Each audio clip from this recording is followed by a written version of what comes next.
some few points about budget. After that, I will go into current affairs class. This year it was a interim budget. In polity would have studied. How many of you polity classes over? Morning batch would have been over, right? There is a concept called interim budget. What is the meaning of interim budget? This year we are not coming out with full budget because of elections, right?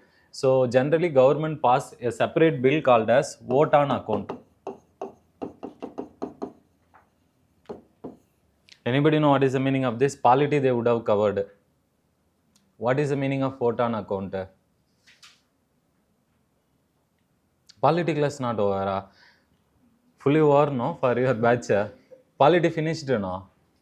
Vote on account means, see, now in a election year, now new government, when elections will happen this year? Any idea? April, May, right? When elections are happening, after that new government will come. When the new government is coming, new government has to, it will come out with a full-fledged budget. Is it clear? That's why now it's a interim budget. Now, till this time, now what is the month now? February, right? So when is this financial year ending? This financial year? March 31st, 2024. This is a financial year, right? Yes, come in. So that is from when it started. Last year it is from April 1st, 2023 to March 24. This is a financial year which is going to end. And for this we have allotted budget last year only. Is it or not? Yes, for the coming year. Coming year means when? From April 1, 2024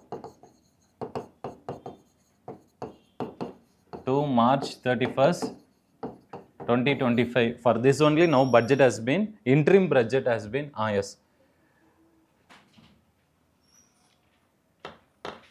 So for this only interim budget they have came out with. Now I wanted to ask you one question. Now see here, see elections are going to happen somewhere in April month or May month. New government might come in May month most probably. May or June we don't know.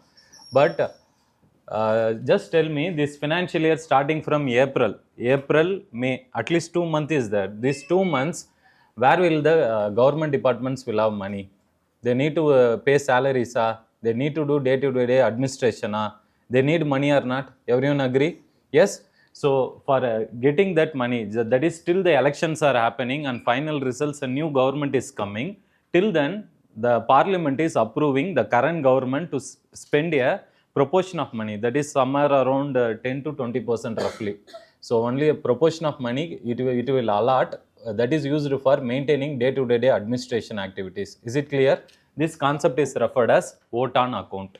Is it clear? So vote on account means here we give the approval to the current government which is going to face the election for them to manage the expenses till a new government is coming in. Is it clear? Fine. So in this year, one more thing about the budget is, budget, what is the value? Check the internet and at least tell me.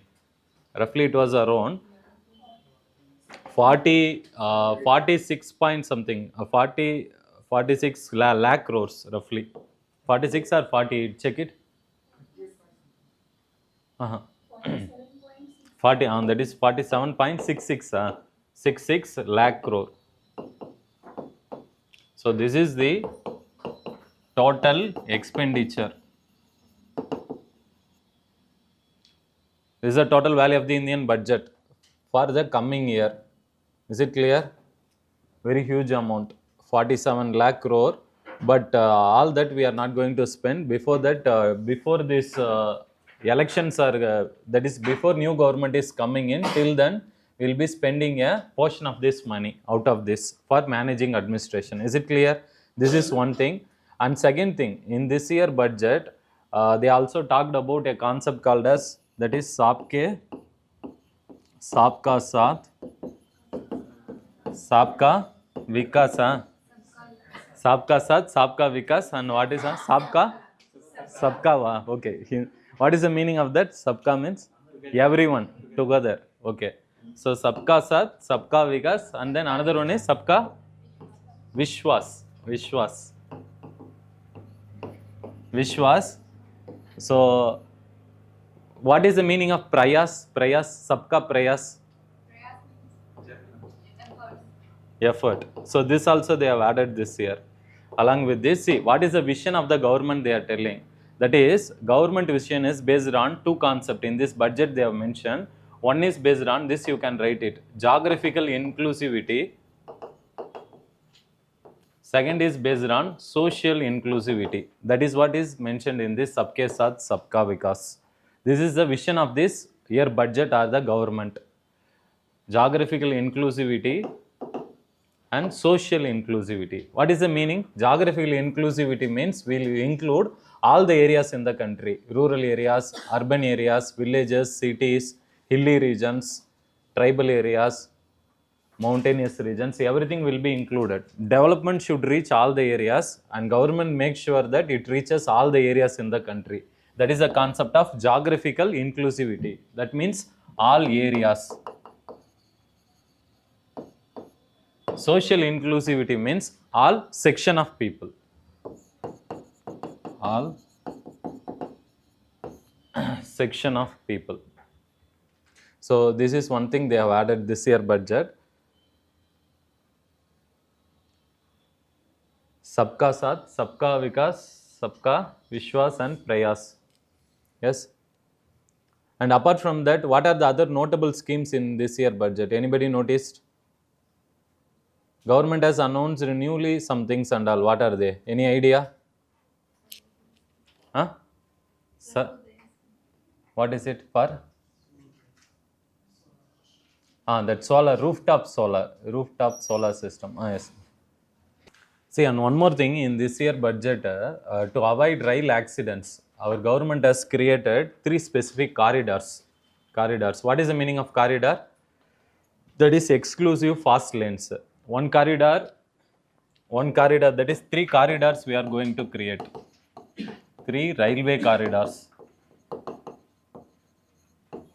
That is, one corridor is mainly for taking energy resources, energy or mineral resources corridor. Second one is to connect the ports, port linking corridors. Not visible, huh? Yes. Port linkage corridor.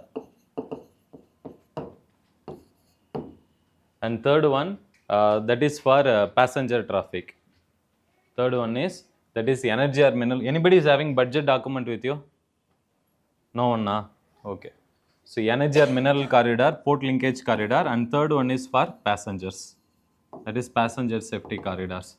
See, mainly why this is done means we are to prevent the railway accidents which are happening in the country. So we have now created separate. If you want to transport coal and other resources, it will go separately. No interference from other corridors. Passenger traffic will not come into that lane only. Is it clear? Are you understanding? Yes, this one they have done. And along with that, like she said, that rooftop solar scheme. That is one scheme which can be asked in exam. And they have also talked about Lucky, what is that? Lakipati scheme. Lakipati DD scheme. Lakpati DD scheme. What is that? Okay, I can't pronounce that. Okay, that is for giving drones to women, self-help groups. This I have already covered in current affairs class. Yes. So we'll cover all this. Maybe we'll try to cover. Today, if time permits, I will do. Or else this budget continuity, I will do separately. I will start with current affairs. Is it clear? See, I will give some homework. Go home. In budget document, what and all I wanted is, try to note down the newly announced schemes of the government in the budget. Write down. I will discuss all the provisions of the scheme next class. But you first try to write down what are the new schemes which are announced this year. Number 1. Number 2, what is the fiscal deficit target for the coming year? What is the fiscal deficit target in the budget?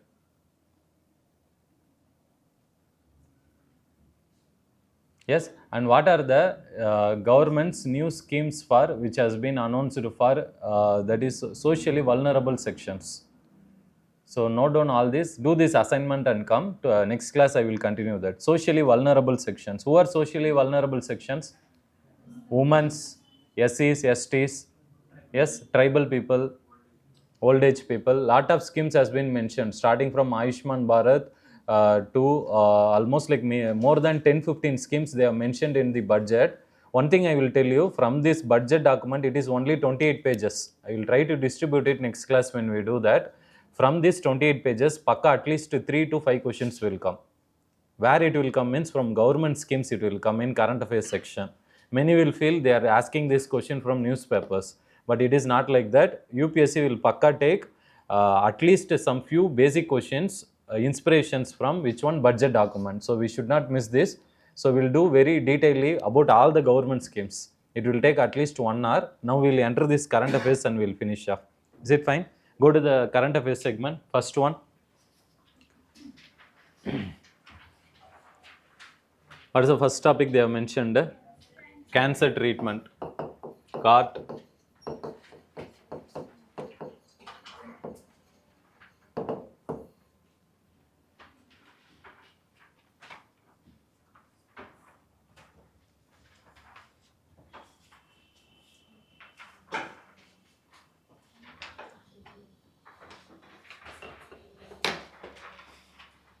See, with respect to this weekly current affairs material, you can read that material only directly. How it has been prepared means only the important core points which can be asked in exam, only that has been given in that. But I will try to cover some background about the issue to make you to understand the issue. Is it clear? So we'll go one by one. Most of the issues are important for coming year prelims. This class, many things are important. We'll try to cover one by one. Fine. How many of you are having Atlas with you? Very good. So we'll go to the first one. I will come to the Atlas also later. See, first one is CART cell therapy. That is CART. This refers to chimeric. Write it. Write it in your notes. Again, it's given, but some points you can write it separately to get you to understand the concept. Chimeric antigen receptor technology. CART, the expansion of CART is chimeric antigen receptor technology. Anybody know about this? Anybody is from medicinal background here? Medicinal or biology, biochemistry, geology? No one, huh? Yes? Okay. See, how are cancer cells formed? Any idea?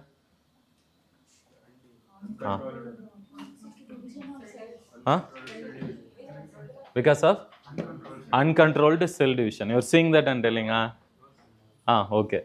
See, cells, first we will try to explain. See, in the human body, first we will try to collect, that is, let's take blood cell for example. Is it clear how this blood cell will be located? See, we are collecting the blood from a person. Is it clear? The bloods will contain lot of blood cells.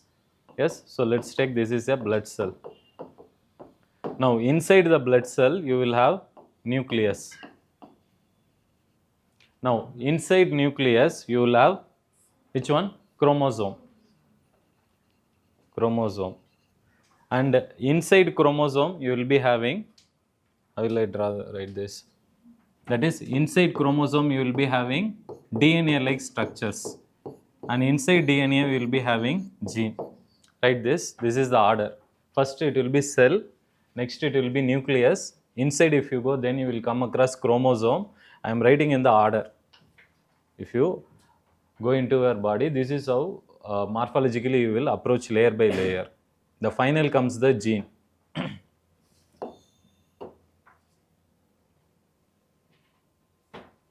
Anthropology optional, how many? Anthropology they will be studying, no? This cell basics and all. Okay.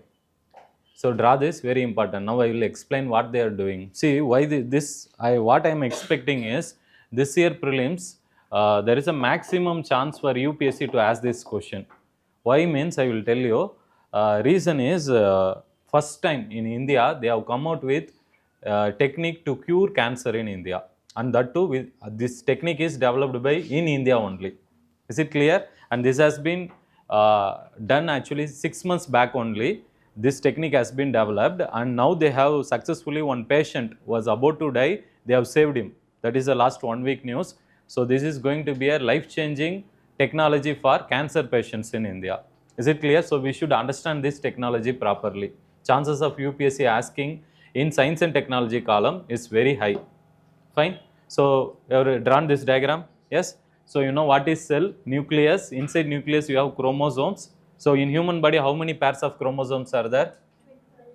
23 pair of chromosomes. Yes. So then you have DNA, then gene. Fine. Now, what we do in CAR cell therapy? First, I will explain. See, what will happen in a normal human body means, let's take this is a cell. Let's take this is another cell, another cell. In this, any of the cell, some cell might turn abnormal. Abnormal. What is the reason for turning into abnormal? How cancer is formed actually?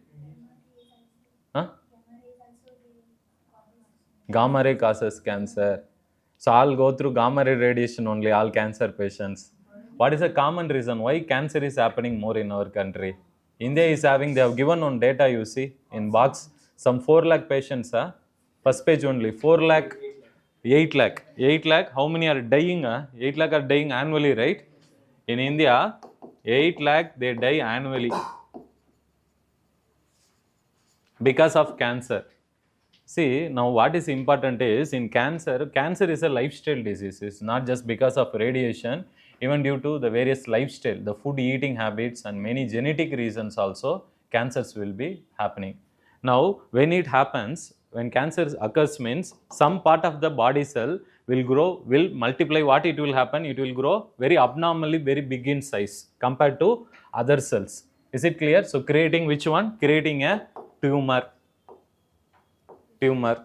Is it clear? So this is called cancer cell. So this abnormal control, what it will happen means it will create a lot of complications to the patients. Now how traditionally in India we have been curing cancer? Any idea? Huh? We have been using chemotherapy. Chemotherapy means what we will do means we will pass radiation, high energy radiation inside human, that particular cell. Now what will happen is when we pass this chemotherapy, sometimes that radiation may also attack healthy cells. Are you understanding? So a patient's what to say, health will suffer a lot, and active cells will also die in the process, and it is more painful exercise, chemotherapy, to do actually. Is it clear? But compared to that, now the recent one, CAR cell therapy, it is a gene therapy. Write it, very important. It is a gene therapy. Gene therapy. What do you mean by gene therapy? You know what is gene? Where do genes occur? Inside DNA. Is it clear? Now what we will do is, we will do some editing. Editing, like you edit a video, right? Like that we do editing of the gene. So that editing which happens at the genetic level is called gene therapy. Is it clear? So how we do that? I will come to that. Before that, I will explain in case of, normally in case of human body. Human body, when I talked about blood cells, in blood cells we have 3 categories. RBC, WBC, then we have platelets. Yes, WBC we have various categories. Anybody know this? Huh? Eosinophil, basophil, basophil, neutrophil, lymphocytes, monocytes. See, it is in this lymphocytes only, that is very important. Okay, it occurs in WBC. In this lymphocytes only, you have some cells called that is T cells. T cells. Is it clear? You know what is T cells? Yes. So in this lymphocytes, there occurs a cell called T cells.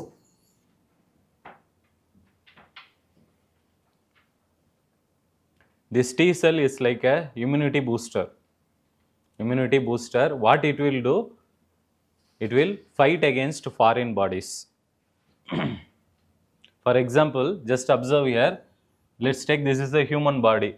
Now some virus, bacteria, anything, any foreign particle when it enters the human body, what will happen means, see, these T cells will immediately fight against it. Is it clear? It will fight against it. So it is like a defense mechanism for the body. Natural immunity. It's available in every human body. We all have these T cells. Is it clear? Yes. So now when cancer occurs, let's take this is the cancer cell. So it will look like this, which one? This COVID virus only. So it will have this protein. This is this protein. That antenna-like structures are protein. So this is a cancer cell, let's imagine. So it is growing abnormally. Now what naturally our body will do? It will produce a T cell. Is it or not? Yes. So T cell will fight against which one? Foreign bodies. Is it clear? But basically what it will do is, it will attack these proteins. If it attacks this means, it can easily eliminate this cancer cell. Is it clear? This is how the T cell function. Now what happens is, many a times this cancer cell will try to, it will change its form and structure. Is it clear? It will try to act like normal cell. Because of, because of too much attack which is coming from T cell, it will try to portray like I am also like a healthy cell. So in that process, some of these T cells will fail to attack the, which one? Cancer cell. Is it clear? This is how sometimes cancer cell might go unattacked by the T cells. Is it clear? Up to this clear, everyone? This is what is happening in normal human body. Up to this, whatever I have told now, this is what is happening normally. Now what technology newly we have discovered is, see here, in CAR T cell therapy.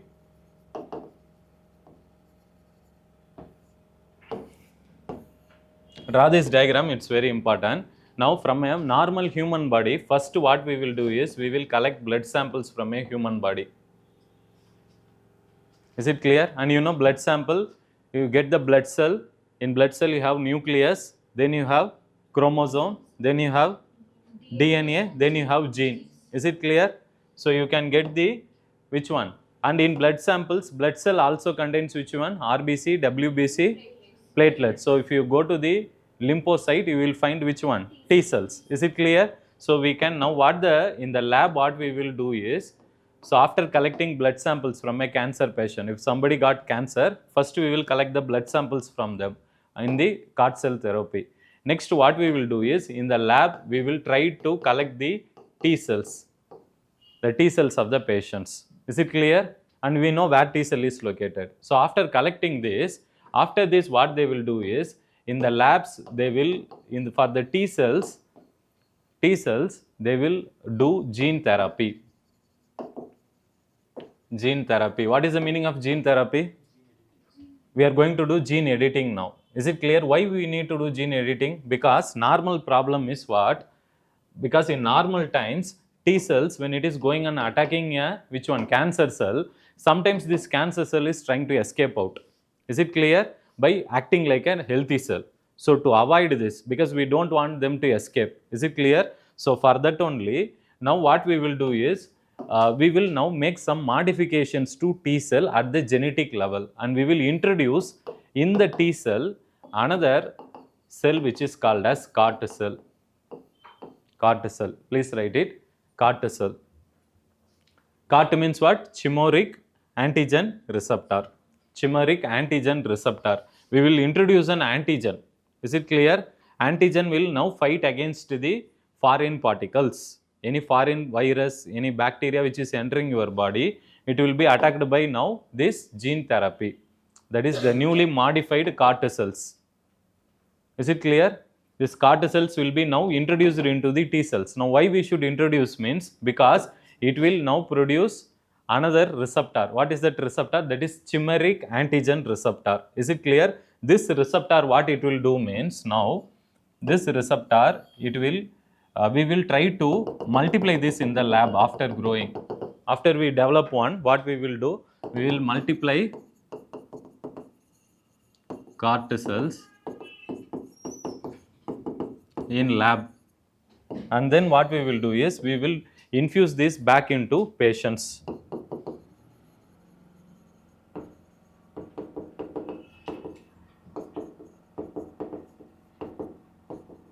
Cancer patient, and all this we have to do in a time period of 7 to 10 days.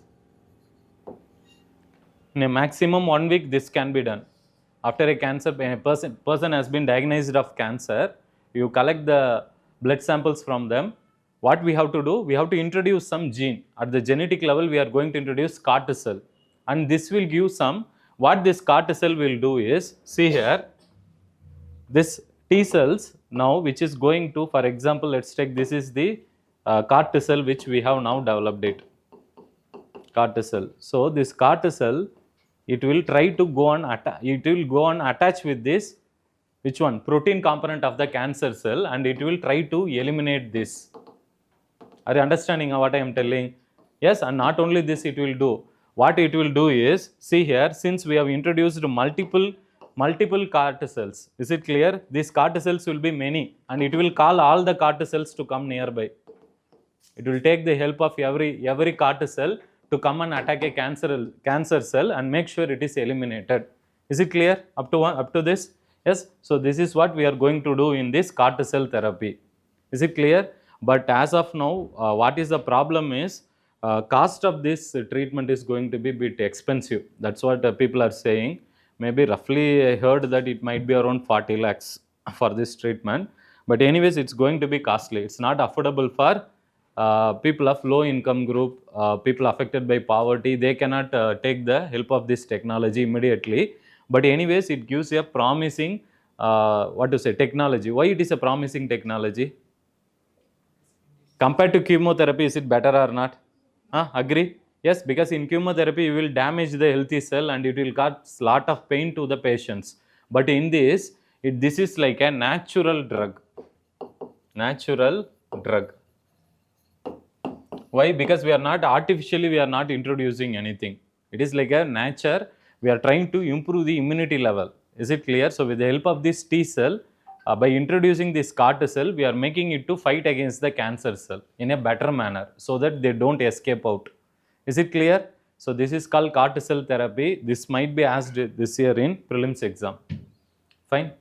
Come to the notes now, what they have given. Understood? Concept understood?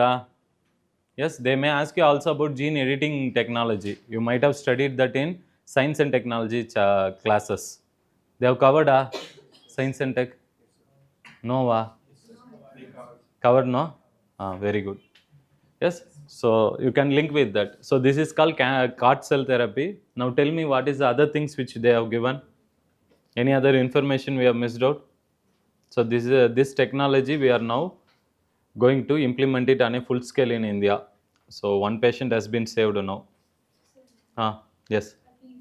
Therapy can be used both in advanced stage cancer patient as well as freshly like stage. Yeah. Even that who saved now was in the advanced stage only. Is it so that is why they are saying it is a promising technology. So it can be one thing is now we can save the life of the people using this technology. Any stage, because it will immediately it takes just 1 week for you to multiply that which one cortisol in the lab and introduce it into the human body freshly. So it will go and fight against all the cancerous diseases, because this cortisol only has a protein. See, this cortisol, this protein which is there, no, it has a natural characteristics to attach with foreign particle protein. Any foreign body when it comes, it will have protein, no, it will easily get attached to that. That is why we are introducing that extra cortisol into the T cell to do this function effectively. Is it clear? Next topic. Uniform Civil Code. Already I have taken a lot about UCC. 6 months back only we have taken. Again it was in news. Why it was in news means in Uttarakhand actually they have implemented, right? Implemented, and especially what they have done is living people who are living in culture, that is who are living in relation if they produce babies or if they produce any child, now whom it will belong? This was questionable, is it or not? Yes. If both of them moves out, then child will be an orphan. So somebody has to take responsibility. So in the Uniform Civil Code in Uttarakhand, they have made it now compulsory for live-in couples to register. If somebody is having a live-in relationship, if they are living together, they need to register their names with government. Why? Why? Because if tomorrow some child is born, means it should belong to them. Is it clear? And they should take care. So for that purpose, so who is the real father? That will be questionable, is it or not? To trace that, they have done this process. But what is the problem in this? Is it good? Huh?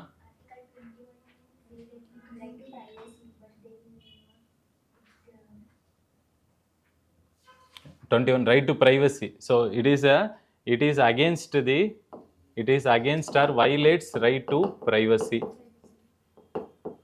So this is one problem in this. This is one criticism in this Uttarakhand's newly introduced UCC. But before that, we will discuss about UCC. UCC is mentioned in which chapter in your constitution? Huh? Article 44 of DPSP. DPSP is part 4. Part 4 only, no? Part 4 or 4A? What is 4A? Fundamental duties it is. Yes, so it is mentioned in part 4 of our constitution. Now what is important is, what is the meaning of Uniform Civil Code? Anybody tell me? Fastly we'll revise that and we'll go. The set of universal law they are replacing the personal laws. They are saying. So it is a set of, which one? It is a set of, that is a common law for all the, for all the personal laws in the country. That is for every religion like Hindu, Muslim, Christian, Jains, everybody is having now. In India, criminal code, we have a common criminal code. Is it or not? Section IPC is there. But when it comes to personal law, for example, marriage, in Hindu religion, a person cannot marry more than, he cannot have more than one wife. Is it or not? Yes. So, but in case of Muslim religion, as per their Muslim marriage laws, they are allowed to have, they go for polygamy. Is it or not? So it varies from one religion to another religion or not today. But our country wanted to establish a uniform, that is uniform personal law for all religions in the country. So this is called Uniform Civil Code. And basically, what are the subject matters of UCC means? It contains, that is, what are they? Marriage. It discusses about marriage, divorce,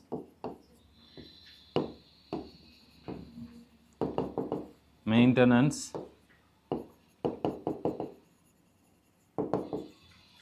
inheritance,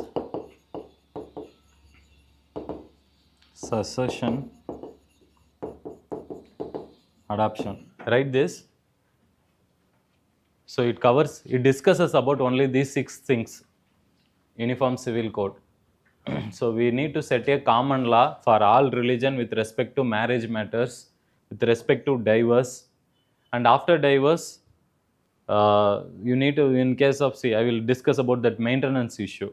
And there is a famous Supreme Court judgment related to that. That is, woman needs to be given some money after marriage by the husband. There is a famous case in that. Then inheritance, you know, that is property rights. See, in case of Hindu religions, we had Hindu Succession Act. Hindu Succession Act. It was initially passed in the year 1955. See, in the first, when it was created, at that time, in a family, while sharing a property, that is while ancestor-wise, that is your father is transferring property rights to kids, means as per Hindu Succession Act 1955, to a doctor, that is to the female kid, they don't transfer property. Is it clear? That was mentioned in, that is only to male. To the male, they will be transferring their property rights as per Hindu Succession Act. But this was actually amended in amended in 2005. So Hindu Succession Act amended in 2005. Now as per this act amendment, women also have equal rights over father's property rights. Is it clear? This amendment has been done when? After so long years only. This changeover has been done in Hindu religion. Now coming to, then what is succession? What is succession? Huh? Head of family. Yeah. What is succession? Next. Adoption. See, those who don't have kids, they adopt also, right? We have further a separate CARA. There is a portal called Central Resource Authority. That is all the kids who don't have father, mother, orphan kids. They can be their names can be registered in a common portal, and people who don't have kids, they can with the help of with the help of the portal, they can actually they can look for adoption of kids through that portal. So we have a separate procedure for adoption. I will discuss about that in some other class. So Uniform Civil Code means it discusses about all these 6 issues. Is it clear? Yes. Now with respect to Uniform Civil Code, in mains if they ask means, there are famous some judgments related to Uniform Civil Code. This is very, very important. Write it separately. 4 judgments. I will write the name. Shah Bano case. First, that is a case in 1985. Then we have, what is that? Dan Leftia. Anybody remember? See the spelling and tell me. I am giving the spelling wrongly. Lefty, something it will come like this. Dan Lefty. And then we have other 2 judgments. One is John Vallatam case. Yes. Then Sarla Mudgal case. Lefty or Latifi? It's okay, you write it. Huh? What is that? Spell me. Daniel. Daniel. Latifi. Write this. Only these 4. Very, very important. Suppose one mains question comes on UCC, you need to necessarily mention about these Supreme Court judgments. Otherwise, your answer will not be complete. 2015, there was one mains question on Uniform Civil Code. They have asked about it. What you can do is take that question and write answer for that. Is it clear? The main content for the answer will be the Supreme Court judgment and other issues only. Now, written, huh?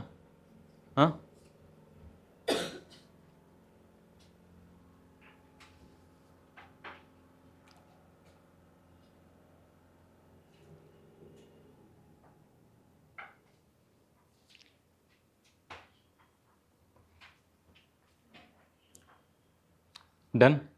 Just listen to this, focus on the board. I will tell like a story, what happened in each case. See, first one is the Shah Banu case. What happened is, in 1985, this woman, Shah Banu, she is an old woman. Her husband, immediately on a day, he uttered talak. 3 times he said. So that means what? Divorced. And one more thing in Muslim religion is, once they divorce by telling talak, that means they will follow a period called iqadat period. Iqat. IDA. What is the spelling, you tell me? IDDAD.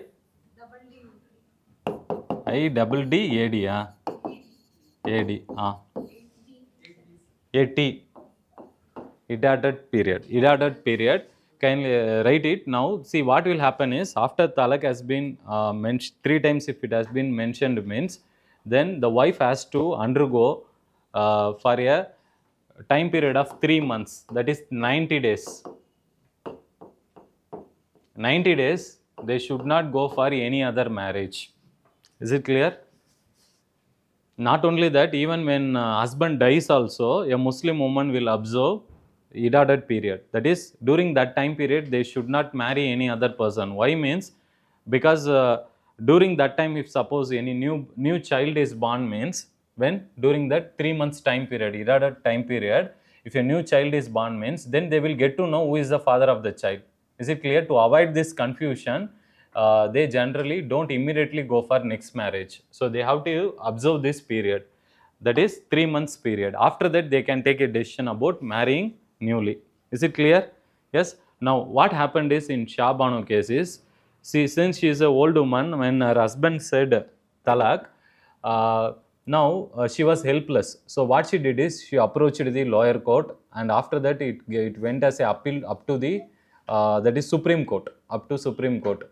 Now in the Supreme Court, what they told is, see, since the woman is very old, and second, Supreme Court has said that the husband has to give a settlement for the Muslim woman. Is it clear? So for this, what after the divorce also, after announcing the talak also, now what is the condition is, up to the idadat period, this up to this 90 days, so up to idadat period, the Muslim husband has to pay maintenance amount to whom? To his wife. This was a judgment which was considered historical, because till then, as per in Muslim religion, they don't pay any maintenance fee to the woman after divorce. So this was considered to be historical at that time. Later what happened is, a lot of Muslim people, they protested against this particular interference by Supreme Court in their religion. So they went for creating Muslim, that is, they created an act again, that is Muslim Women's Act. Muslim Women's Act. And what that is, this act was created in the next year itself, 1985-86. And what they did is, they again, whatever the judgment which was given by Supreme Court, what judgment it gave in Shah Banu case, husband has to take care of the maintenance fees up to idadat period. That was actually again cancelled by creating this act.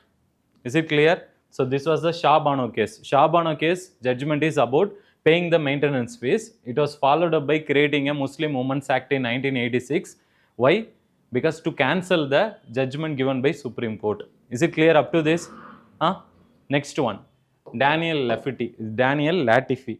This case. In this case, what happened is, that is, court again interfered in this case, and what they said is, because this they have created a separate act now. So again it was challenged in Supreme Court. Now what they said is, in this Daniel Latifi case is, husband has to bear not just the, he has to pay the money not just up to 90 days as well as up to the future.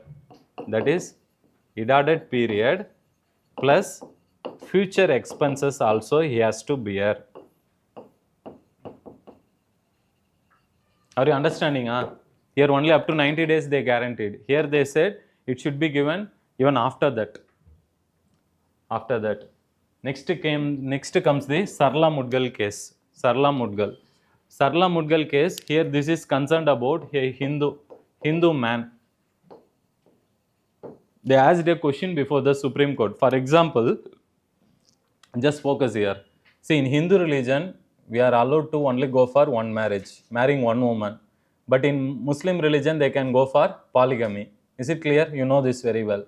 Suppose a person in Hindu religion, he went for a marriage. Is it clear? He married a wife. First wife is there. Now, he has changed his religion to Islam. Is it clear? Now, can he go and marry another one? This was a question which was raised in Sarla Mudgal case, and Supreme Court said that it is not allowed. Is it clear? So conversion to other religion just for doing the marriage, it's not allowed as per Sarla Mudgal case. Is it clear? Write it in a way you understood. Then final one is John Vallatam case. This is an issue which is concerning about Christian faith. Because John Vallatam is a Christian, what he said is, see, there are some provisions in Indian law at that time, where in Indian penal code, according to that, what they said is, it is prohibited that is, it is prohibited to go for donating to your religion as per that law. Is it clear? You should not donate too much to your religion when till the John Wallatam case. But in that, what Supreme Court said is, see, what is the problem is, suppose if you are a Christian, you wanted to donate some money to your church. Before the John Wallatam case, it was not allowed liberally. But what this John Wallatam is said is, in Christian, that was a practice where we donate lot of money to our religion. So then they said they agreed this and they allowed this activity. Now they can donate money, how much ever you can wish to donate to your church or religion, you can donate it as per this John Wallatam case. Is it clear? So these are the 4 cases concerning Uniform Civil Code. If suppose a mains question comes, you need to write it. And what is very, very landmark judgment is, in UPSC prelims, if they want to ask you, they can ask you about Shah Bano case.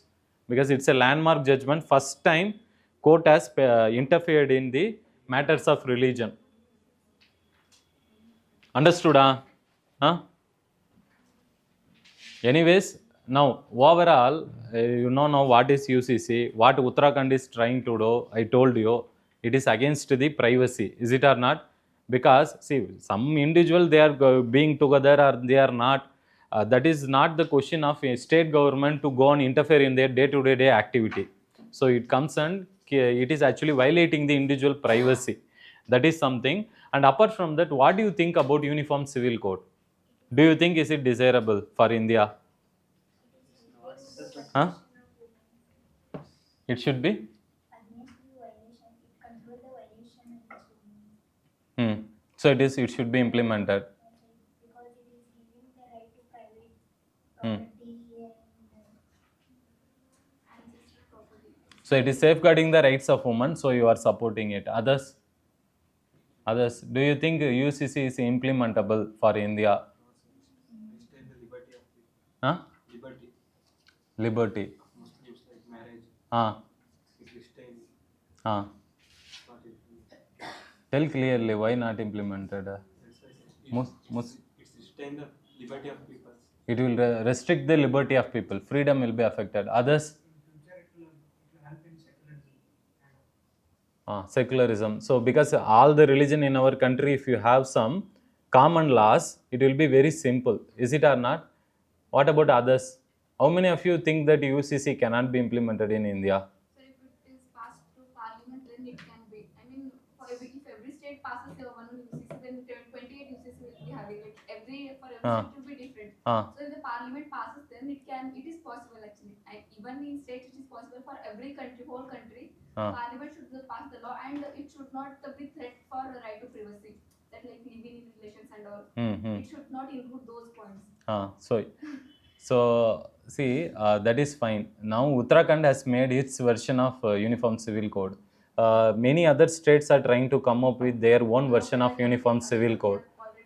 Yes. So, and even this central government is very clear on pushing the Uniform Civil Code, because at the time of adapting the Indian Constitution, both Nehru and Ambedkar, they wanted to implement UCC for India. Is it clear?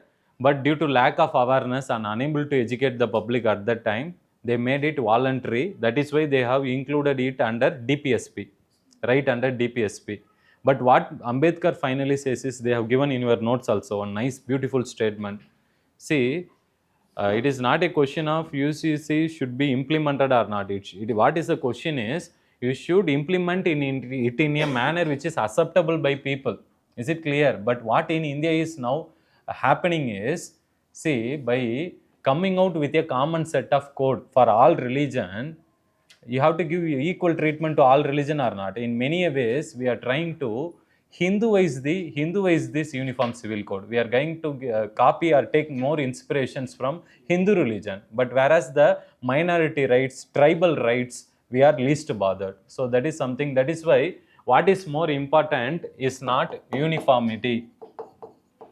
Having a uniform law in the country is not very important. What is very much important is diversity in India, because that is what is beautiful. That's what it's making India.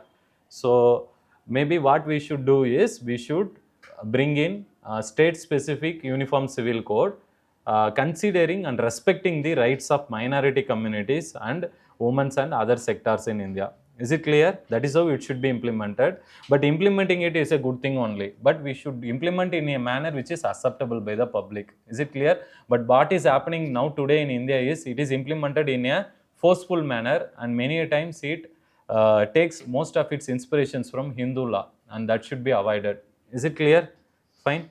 Next one. Many of the candidates who are going for interview this year, they will ask this question about uniform civil code. Parliament can pass it and allow state to make some amendments according to. That is also, see, that is what I am telling. But state should be take part in the exercise, and they should engage with multiple sectors of communities in their state and address to their concerns. That is because tribal people and all, we have their culture, their marriage, as nobody knows. It's not even codified. In Uttarakhand state, they have excluded tribal people. Tribal people. See, that they are doing it because for the purpose of doing it, they have now implemented fastly. Maybe all states can try that, but in the long term, you have to include them also. So what is the problem now? You don't know what the tribal marriage pattern, what kind of culture they do. So it is a very, very complex for a diverse country like in India. That's what I wanted to say. So every religion is beautiful. They have their own laws. Let us respect that. Without harming them, we have to implement this law. That is what is very good for the best interest of India. Otherwise, if you wanted to implement in a manner, just for the sake of implementing, if you do, it will affect or take away the rights of many individuals, such as in Uttarakhand, the issue of privacy, which is at stake. Next one. Mains or prelims this year, uniform civil code. Last year only we expected this question. Last year in June month I took this UCC topic actually in current affairs class. Demography means obviously polygamy will influence the demography, no? People go for multiple marriage, they will produce more babies only, no? See, don't write it in any manner harming any particular religion. Try to be diplomatic. We say that we have to take care or we have to consider the right or whatever, some irregularities, some kind of violations or some kind of rules which we can't, digest. Some might be there in some religions, but we have to tell it in a dignified manner. You should not convey it very bluntly. Mains at least you can do, but in interview you cannot do that. Interview you have to be very, very gentle. You should not harm anyone because you don't know what religion they are coming from. Mains you can write. Mains you can write what you feel. Because it's they like to collect opinions from different angles. They appreciate that. So it will change the demography.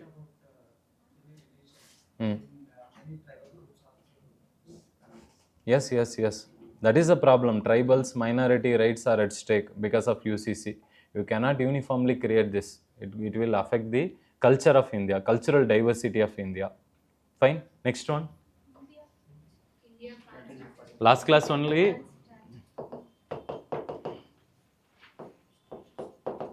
Last class only we have covered about India-France ties. Reason why we have covered this is because French President Emmanuel Macron was the chief guest of the India's Republic Day parade. What is the number this year? 77? 6 or 7? If you watch Republic Day celebration only, you will know. They have live telecasted in DD or not, DD channel. In YouTube, it's still there. My sincere advice would be, rather than even today morning, I came across one student. Yesterday, they asked me, sir, for art and culture, I will wanted to read Nitin Singhania, old edition or new edition. I said, first of all, reading that book only is a wrong decision. In that old or new, okay, fine, you bring it, and some selective chapters I marked it and gave. But what we fail to understand in UPSC exam process is art and cultural questions are generally maximum times inspired from current affairs segment only. And when it comes to current affairs, this Republic Day parade, how many 15 states have participated this year?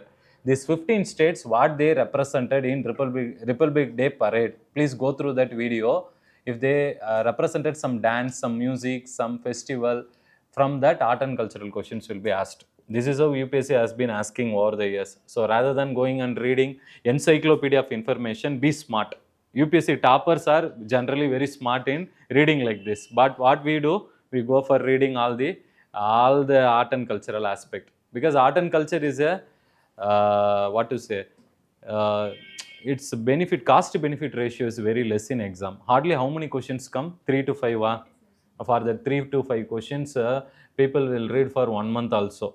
Nitin Singhania, if you read, can you read it in 10 days, ma'am? 1 week? Pakka it will take. It is like mini Lashmigan. So, it is a mini Lashmigan only. So don't reading one Lashmigan only is how much tough we all know. So don't do that mistake of reading another Lashmigan. Try to pick up selective issues. Yes. Now coming to India-France ties. See, India-France ties. Last class only I said. We have taken even in your politics, constitution, inspiration from France, the ideas of liberty, equality, and fraternity. In addition to that, India and France, they have a strategic partnership. Strategic partnership. This was signed in the year 1998 itself. 1998 itself. Strategic partnership. What is the meaning of strategic partnership? Means it is a long-term relation.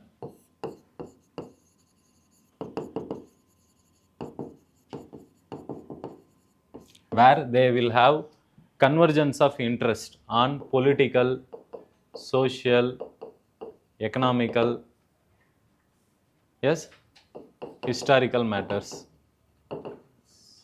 In all this, they will have same kind of interest. Just because they are having a relationship for long time, only with few countries in the world, India has signed this strategic partnership, almost around 30 only, which are considered to be very close to India. Only with them we have signed this strategic partnership. But more than what is important is, with respect to this, Pakka UPSC will not ask any questions. I will tell you very surely. What they can ask you, last class only I said, see, France is one of the few countries in the world, that is first country they say, to support India for a permanent seat in United Nations Security Council. So, UNSC reforms. So, France is supporting the India's entry into the, which one? United Nations Security Council as a permanent member. As of now, how many members are there in UNSC? Total is 15 members. In that, 5 are permanent, 10 are non-permanent members. And these 5 permanent countries only have veto power status. Who are they? China, France, USA, Russia, then UK, Britain. Remember that, we should never forget that. Sorry. So, France is supporting India's entry into the UNSC member. That is, it is supporting for reform in UNSC. It is always a supporter for India, first thing. So, second thing, why France is very important for India means, why we have signed strategic partnership means, France is also supporting India's entry into, it is also supporting India's entry into, that is NSG, because this is the only group in which India is not a member. I have discussed about this. There are totally 4 missile, what is that? Missile export control regimes. With respect to missile export control regimes, we have 4 groups in the world. Last class I have covered, I will not repeat it again. First one is NSG. Second one we have discussed about Australian group. Then we have discussed about Bessenar arrangement. And then finally we have discussed about MTCR, Missile Technology Control Regime. See, these are the 4 nuclear, that is nuclear technology control that will be taken care by this missile export control regimes. These 4 groupings only. For example, you want for your nuclear reactor any uranium resource, if you want to trade or buy from another country, so is it allowed or not? That will be decided by these groupings only. For example, in nuclear NSG group, beyond a particular uranium level. So if the uranium is enriched for up to developing nuclear bombs, then those technologies or those uranium will not be exported to other countries. Is it clear? But if they are member of NSG, they can do. Are you understanding what I am telling? Many of you would not understand, I know, because this has been covered in last class. Just to understand, there are 4 organizations, 4 groupings in the world which actually regulates the nuclear technology and nuclear materials control. Is it clear? NSG is nuclear supplier group. This is mainly with respect to controlling nuclear technology and nuclear related technology, that is with respect to resources. Australian group is about anybody? Biological and chemical weapons. For example, we have told in last class also, what are some of the biological weapons? Mustard gas, somebody said, no, last class. Yes. So trading of that is regulated under, is prohibited under which one? Australian group. Wassenaar arrangement, conventional arms and dual weapon goods. Dual weapon means what? For example, in nuclear technology, uranium can be used for producing electricity also. It can be used to produce nuclear bombs also. Is it clear? Just how much you are refining or refining the uranium ore. Based on that only it will be decided. So Wassenaar arrangement will have control over conventional arm like guns and all. When you are trading with other country, that will be regulated by Wassenaar arrangement. MTCR, missiles, that is missiles which are having range of up to how much? 300 kilometers, I said, remember, up to 300 kilometers you can develop comfortably. But anybody who is a member of MTCR, only they can develop missiles more than 300 kilometers range. Are you understanding? India has joined this MTCR very recently, some 2-3 years back. Our BrahMos used to have a capacity only less than 300 kilometers before.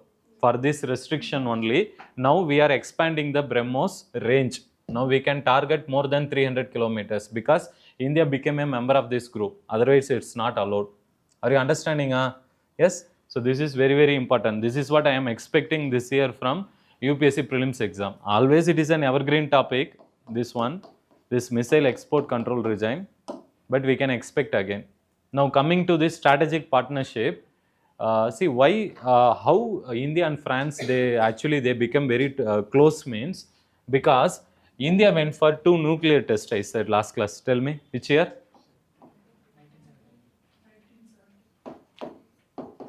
1974 and 1998. Not revising, at least you should know now, Pokhran test 1, Pokhran test 2.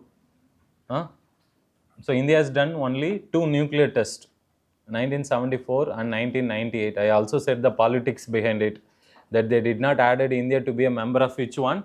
Nuclear Non-Proliferation Treaty, that is NPT. India refused to join this organization even today because it was mainly created after this, which one?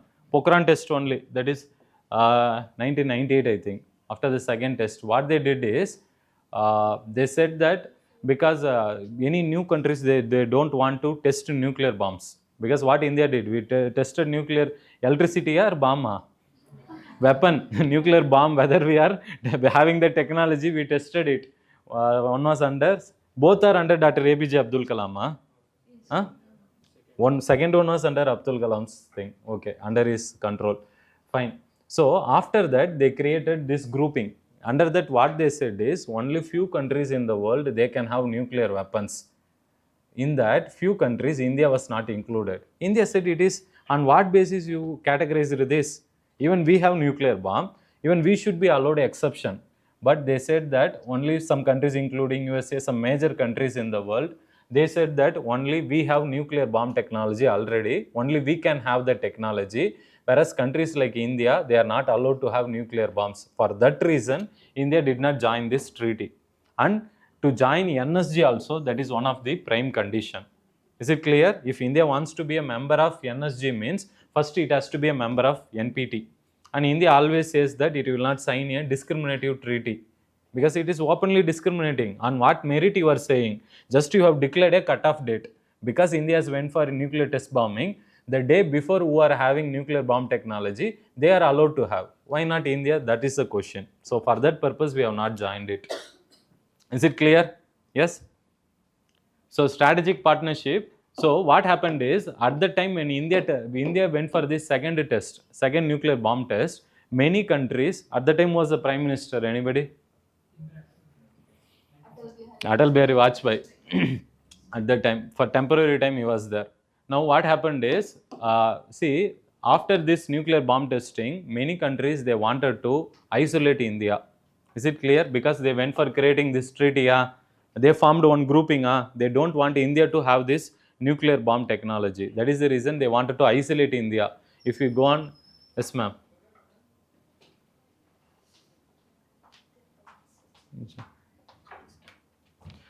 So what happened is, when we went for going for the second nuclear bomb testing in 1998, France was one of the country who first talked to India and even supported India. Is it clear? That is the reason we have immediately signed a strategic partnership with France in 1998 only, because of the long-term relationship we are having with France. And even in that difficult times, that time, because France is also one of the, which one? Permanent member? Huh? Is it or not? So we need their support. See, tomorrow if India wants to become a permanent member, it needs the support of all the 5 countries. Who are they? USA, Russia, China, Britain, France. Is it clear? In this, all countries are supporting India except China. Is it clear? And what China is telling is, India, that is, China is not happy. What it is telling is, if India should be added to a part of which one? A permanent member means, then Pakistan should also be added. So it is not accepting that. So in not only India, many countries won't accept that. Yes, so we are not actually, that is the reason, but we are asking for reforming this UNSC soon. So France support is very crucial. That is the reason we have signed this strategic partnership with France, because they have supported us in our tough times. Not only that, today also I said in last class, India is buying from France Rafale jets, and France is also helping India in the Jaitapur nuclear power plant, where it is proposed to be set. Anybody? Maharashtra. But long time we are not even allotted. Land is allotted, but that land is suffering from land acquisition problem. We are not able to take over the land from other people. So we need to take over. Then we have to give it to France to build this nuclear power plant. It has been proposed during Congress time. When we started studying 2011-12, it was proposed. Jaitapur, still we are reading this. So more than 10 years over. So what is required is some kind of seriousness in implementing all this nuclear agreement. Anyways, but with France we have a very good relation. That is the reason lot number of French tourists come to India. I said about that. Which state do they come in large number? Rajasthan. Pondicherry, they are there. A part of France nationality people, a segment of people after India's independence also they are continuing, and we have given them some extra community rights also to continue and stay in India. Yes, and they are also reciprocating it by allowing Pondicherry citizens to be easily the French citizens. They are also reciprocating that. Anybody, your friends are in Pondicherry? Huh? Yes. Next one. BRICS. Very, very important.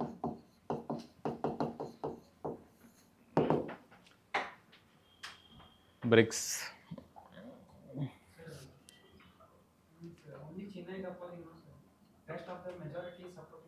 But even a consensus is required, because China has a veto power. Even if one country says no, you cannot implement it. That is a problem. Permanent countries all has to support. Non-permanent countries, if they don't support, does not matter. But permanent country support is required. China will anyways don't allow India. Pakka it won't allow. So we have to, that is why India is also thinking about creating alternative institutions on the lines of World Bank, on the lines of IMF. Maybe we have to look for on the lines of UN in future. That is the way. If China is resistant, what we can do? Yes. Now coming to BRICS. BRICS, why it was in news means, what is the reason they have given? Context, you read it. There is a new addition of members. See, I will fastly give you some background about BRICS. Fadafat you write it, and I will come to this issue. See, first one, BRIC as a word was first coined in the year 2001. That is British economist.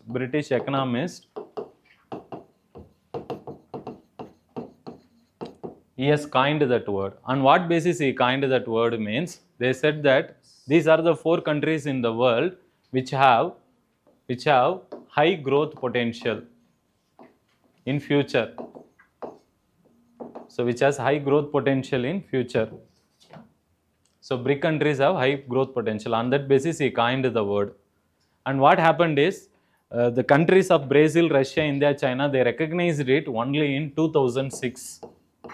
2006 only, first BRIC foreign ministers meeting happened. That was the first time it happened, but that is only among foreign minister, but official level, prime ministers, heads of the state has to attend. So that started happening only from the year 2009.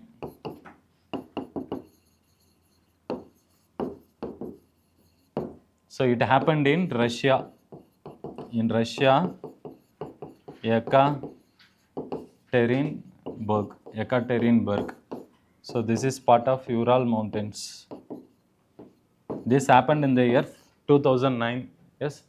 So first meeting happened in the year 2009.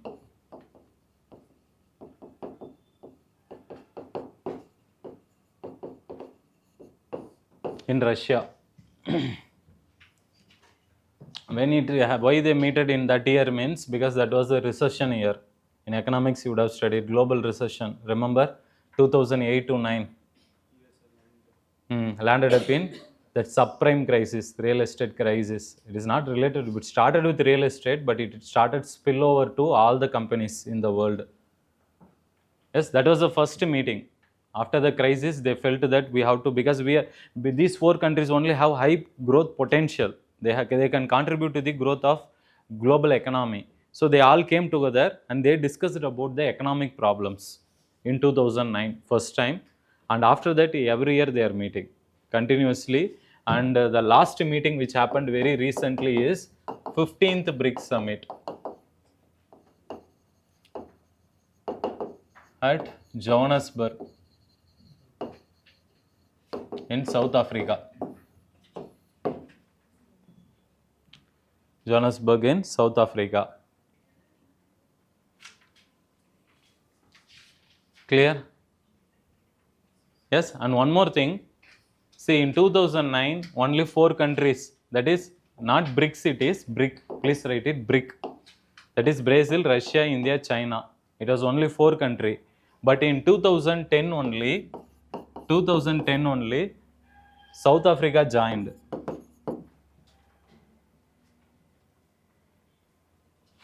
South Africa joined. So it has become officially BRICS. It has become officially BRICS.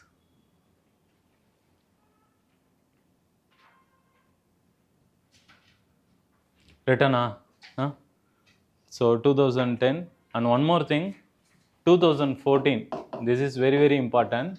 2014, the BRICS summit happened in Brazil. Brazil. At the time, they came out with. Anybody have Atlas? Firstly, go to South America map. You have this place, Fort Aliza. Look for the place. It is a portal city near to Brasilia. Brazil. Go to South America map. Go to the country Brazil.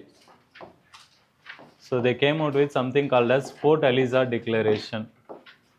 As a result of Fort Aliza Declaration, they created 2 bodies. NDP.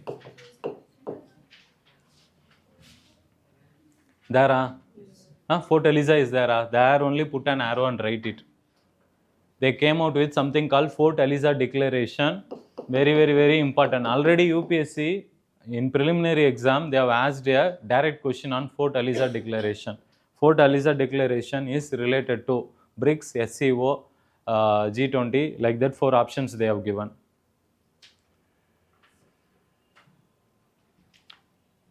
Yes. See, in Fort Aliza Declaration, they went for creating 2 bodies. One is called New Development Bank. What is NDB? New Development Bank with headquarters. Anybody? Where is it headquartered? Shanghai. Where in Beijing, which is located? Asian Infrastructure, AIIB, Asian Infrastructure and Investment Bank. Another bank is there. That is only is located in Beijing. Now, New Development Bank is located in Shanghai. Shanghai. And what is CRA? That is Contingency reserve arrangement. So this was set up at a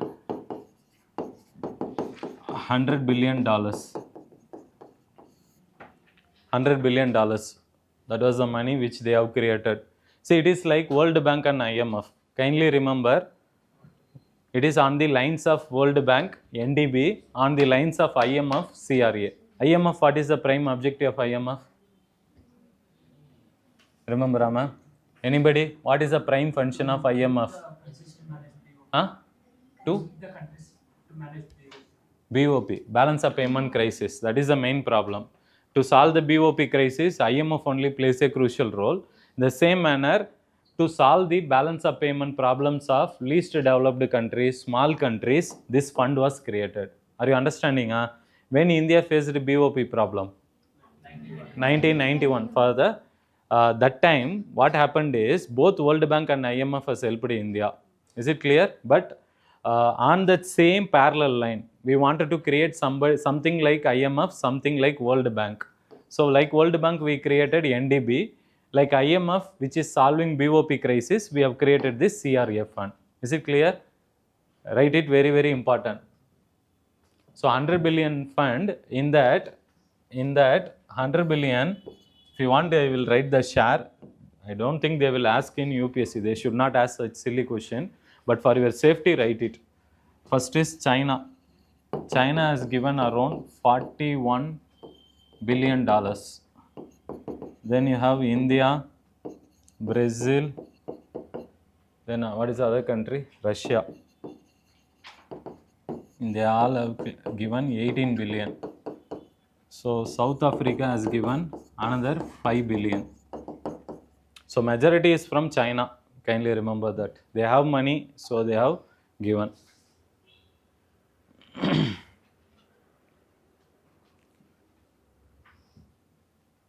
Done, written. Yes, basics can be asked. What UPSC, what they will do is, they will ask any question on BRICS. If they wanted to ask, they will ask in 3 statements. 1 or 2 statements will be from background, all this. Only last 1 statement will be from current affairs, which all of you will be knowing. Now what is the problem is, you know 1 statement very 100% strongly, other 2 statement, if you don't know strongly means, it is very, very difficult to answer that question. Most probably we will end up in negative only. Yes? Done? Yes? And one more thing, coming to last meeting which happened in South Africa, here totally now how many member countries are there in BRICS? Up to this I am asking. 5 countries including South Africa. Now see, in the 15th summit, they have proposed to increase the number of countries to 11. Number of countries to 11. They proposed it. I will write it. First write this. But recent update is 1 country has not, they don't want to join. First write this. So you have Argentina. Then we have Iran, Saudi Arabia, UAE,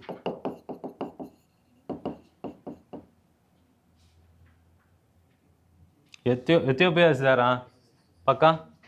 Ethiopia or Somalia was, see that? Ethiopia only, no. This 6 country. India has given, not India, all the BRICS countries, they have given an open invitation to add these 6 countries to BRICS. They were supposed to join, they all were supposed to join by January 1, 2024. That is what we have announced in last year, around August month we announced this in the BRICS meeting. We given this invitation, but that official add up we will be showing on only on New Year. That's what we have told them. Now what is the update is, Argentina don't want to join the meeting. Not meeting, don't want to be a member of BRICS. So as of today, there are now in BRICS totally 10 member countries are there. That is the update. Are you understanding? Yes? So Argentina has declined. Now what you can say, this additional 5 member, what will happen? See, first when we created BRICS, it was based on what concept? Economic concept. Those country which has high growth potential, they only came together as a group. Now what has happened? Is all are economically stronger, these countries. Then why do they add them? Because we wanted to have some representatives from South America, representatives from Africa and from West Asia, from across all the global South, we say. All the global South countries, like-minded countries. We wanted to add them, not just based on economic parameter, but based on other parameters also. Is it clear? So today's grouping is not just based on economic lines. Kindly understand that. Fine. And one more thing, in BRICS meeting, first meeting where it happened? I have written here only, tell me. Russia. Second meeting where it happened? See, this order only the meeting will happen. Second meeting happened in India. Third in China. Fourth in South Africa. Fifth one in Brazil, Russia. Like this only it comes. Now the last meeting happened in South Africa. Where will be the next meeting? Brazil. Okay. So that is the order, how the meeting happens. In the acronym order only. Fine. But after the addition of this member, we have to wait and watch. But anyways, now Brazil, it will happen this year. So now they have become officially a member. So total members in the BRICS, if they ask you, how many members? Not 11, 10. Argentina has not joined it. Kindly remember. That's why I told the story clearly. Kindly don't get confused. Argentina is not a member now. They don't want to join the invitation. What we have given, they have not accepted it. Yes. Next one. What's the topic number? Fifth. Payment bank.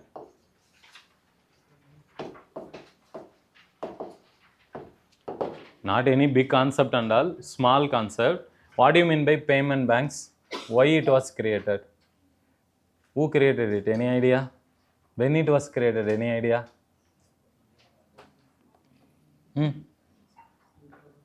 Who created it? Who is the brainchild of this payment bank? You know Raghuram Rajan? Raghuram Rajan, in economic class I would have mentioned him a lot. Yes, he was the person when I told him, he was the RBI governor for a part of time. At least because of that part of time which he has been RBI governor, he has done lot of things at that time which nobody. He is the one who gave this approval for UPI and even for this lot of this payment banks concept and all, and even for banking status to post offices.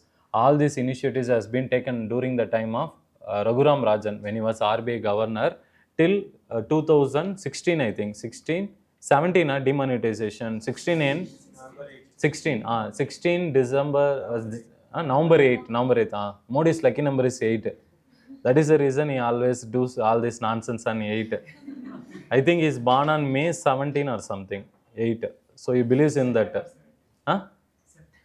September 17. That I don't know, but I know this is logic. He always does this. But anyways, he was saved. But people got affected a lot because of the useless exercise. But you cannot say like this in interview. In interview, if they ask you, demonetization to a larger extent was successful. Partly say like that because your ideology does not matter there. Your purpose is get the mark, clear the exam and come. I know many of my friends who went and showed their ego before the board and all. They just could not even clear because of this thing only. I know one of my friend who studied, my senior actually, he studied in JNU. What he did is, he was very, very talented person. When he went to the interview, they asked him because they know in UPSC board, they know very well, this JNU campus is having more leftist ideology. Even in newspaper, you would be coming across. Like in Hyderabad, this Osmania University also comes often for some kind of protest and other things. No, JNU is very, very hyperactive when it comes to protest. And even there is one more person actually, I forgot his name. Kannaya. Yes. He was actually the college president and later he had to stand in politics, he entered. He was a college president only, but he stood for election, MLA election, MP election. MP election he stood for. Such is the powerful attention you will get in JNU. But what is the problem is coming from, but that campus also has lot of very good talented people, very research people. Even your question paper setters, part of them are also located there. But what is the problem is, in interview they will not like people to hold any ideology. So when my senior went, they asked him about Maoist ideology, because when he talked about other questions, he took a leftist ideology. So he asked him, do you support Maoist? He started supporting Maoism, and literally they screwed him. Out of 300, I think around 30 marks they gave that time for him, only 30. Now it is only interview marks is only 275. The only reason is because of having an anti-national ideology. Today only in front of board you are talking against nation, supporting Maoist. Tomorrow if you are appointed, you will make partnership deal with Maoist only. Yes, so smartness is important. In mains, there is nothing like that. What is your opinion? As you asked, in mains you have the liberty to write, but in essay be careful. Essay be careful, but GS paper you don't have any restrictions and all. You can write your answer the way the question is asked. If they ask you to critically analyze, you have to write about positive, negative both. In negative you have to criticize. No, how will you without criticizing you can tell anything? That was the analysis given by the Ashit Doval in one of his Who? Ashit Doval. Okay. That's what, see, UCC, what I am telling is you can take a stand against it also. But you have the right to express it in mains answer, but not in interview. Interview, don't do that kind of mistakes. Just go and be a patriotic person. That's all. Now coming here, payment bank. Payment bank. See, in payment bank, what is very important is this has been created. Any examples for payment bank? Paytm is one best example. Everyone is having account in that. So now this news why we are discussing is also related to Paytm only, because of the that is under RBI is using it under its, what is it, section 35 Eva of RBI Act, Banking Regulation Act 1949.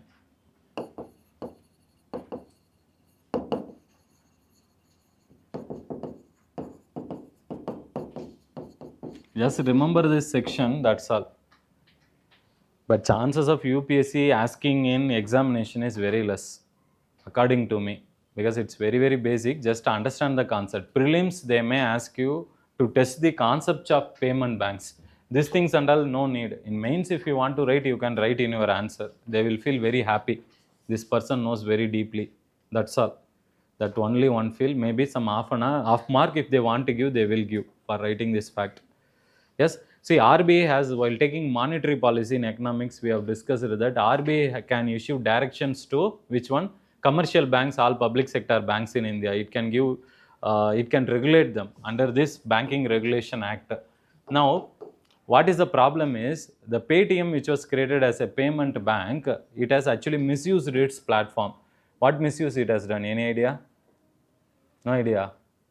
That is, Not member with other banks. huh? 1,000 accounts linked to one PAN card. 1,000 accounts are linked to one PAN card. Without PAN card, sir, transaction will be close to the transaction. Okay. So that accountability is missing. In banks means we would have submitted most of us PAN card. Without document, Yes, done. That is the methodology how they do money transfer and how they maintain the banking mechanism is not proper. For that, RBI has now asked them to stop the some of its crucial services of pay, that is Paytm Bank. That is why they are discussing about it. Now, what is payment bank means? Payment banks are generally created in rural areas. Rural areas to cover unbanked population. It's given in your notes also, and underbanked population.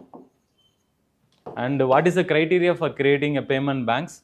What is the deposit you can deposit? Maximum money is deposit is 2 lakhs. Deposit should not be more than 2 lakhs. It should be less than 2 lakhs. Yes. Is any loan or credit card can we take? No loan. No loan or credit card is allowed. Yes. Then why we are doing this? It is to promote some small financial services transaction. For that purpose, they have created this bank. Yes. You have mentioned these points. Underline it. So deposit should not cross more than 2 lakhs and they should not involve in any loan activities as well as they should not issue any credit cards. These are some of the conditions. So Paytm Bank has actually compromised some of the functions. That is why they are asking, RBI is asking them to stop some of its services to the people. Next one. IT Act 2000, IT Amendment Rules 2023. This is very, very important. Already UPSC in mains examination in GS paper 2, they have asked a question. Till now, I think once or twice they have asked about this IT Act. Initially, it was called IT Act 2000. That is Information Technology Act 2000. In the year 2000, it was created. So this is the one which has first allowed or given recognition to do e-commerce activities. What is e-commerce?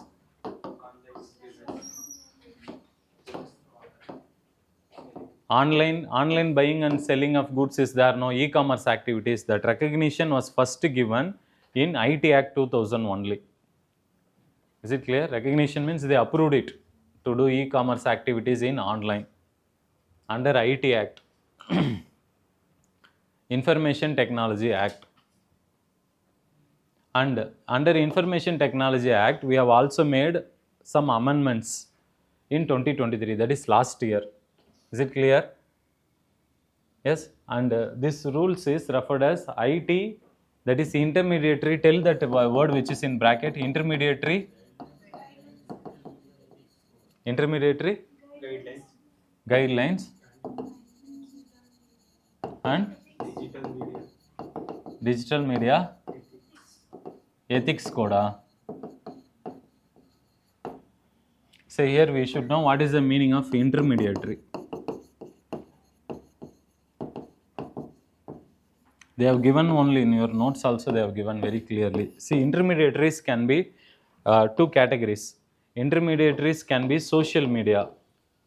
What are social media? YouTube, Facebook, Twitter. Yes, and intermediary can be ISP, that is Internet Service Provider, like Act Internet, Airtel, Vodafone. So intermediaries means it refers to two categories of people. One is social media, that is Facebook, Twitter, and another is those who is supplying internet, that is Internet Service Providers, Airtel, Vodafone. So both are called intermediaries.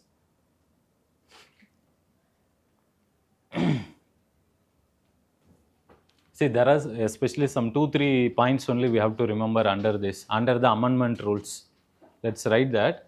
See, that is in the IT Act 2023. First thing what they have mentioned is, see, in online nobody should give harmful advertisements with respect to gaming. That is unapproved. They should get approval. Unapproved, harmful online gaming or advertisements not allowed. You have to get approval. Is it clear? So which is so where they should get approval? SSC. What is that? Fact checking unit. I will come to the fact checking unit. That is that will come under safe harbor practice. I will explain safe harbor practice. Before that, see, somebody who is doing online, that is promoting some games and even any online games which involves gambling or betting is also not allowed as per this act. Why they have done this in 2023? What was the urgency? Elections, okay. A lot of people are dying of High Court verdict, mainly because a lot of the people are dying of because of suicide. That rummy, online rummy, have you heard? It has become big addiction. In Tamil Nadu and a lot of people have died actually. And Tamil Nadu government Many have written a suicide note only. Let me be final. I don't want any further person in the world to die. Like a suicide note has been made in Tamil Nadu. So many, especially married youths, not married youth, married people, they died, husbands. So by looking at that, Tamil Nadu government, they created a law banning the online games, especially these kind of betting games like Rummy. And what happened is our governor, Tamil Nadu governor, that is R.N. Ravi, previously was an IPS officer also, but now he has become a puppet for the Modi government. So he is not doing the role of governor. He is working like a mini BJP office in Tamil Nadu. And for that matter, lot of irritations has happened between Tamil Nadu government versus Tamil Nadu governor. Same issue is happening in Kerala also. You would have noticed Kerala also, with respect to principals, that is some teachers, faculty's appointment, vice chancellor's appointment in college, there also this problem came. And similar problems are happening in North Indian states also. Yes, so this time in UPSC prelims, they may ask you about questions on governor. Is it clear?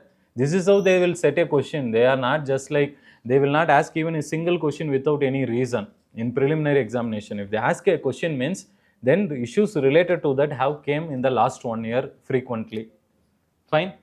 So these are two things. And third thing is, one more thing is safe harbor practice. Write this. This is very, very important. This can be asked as a separate question in exam.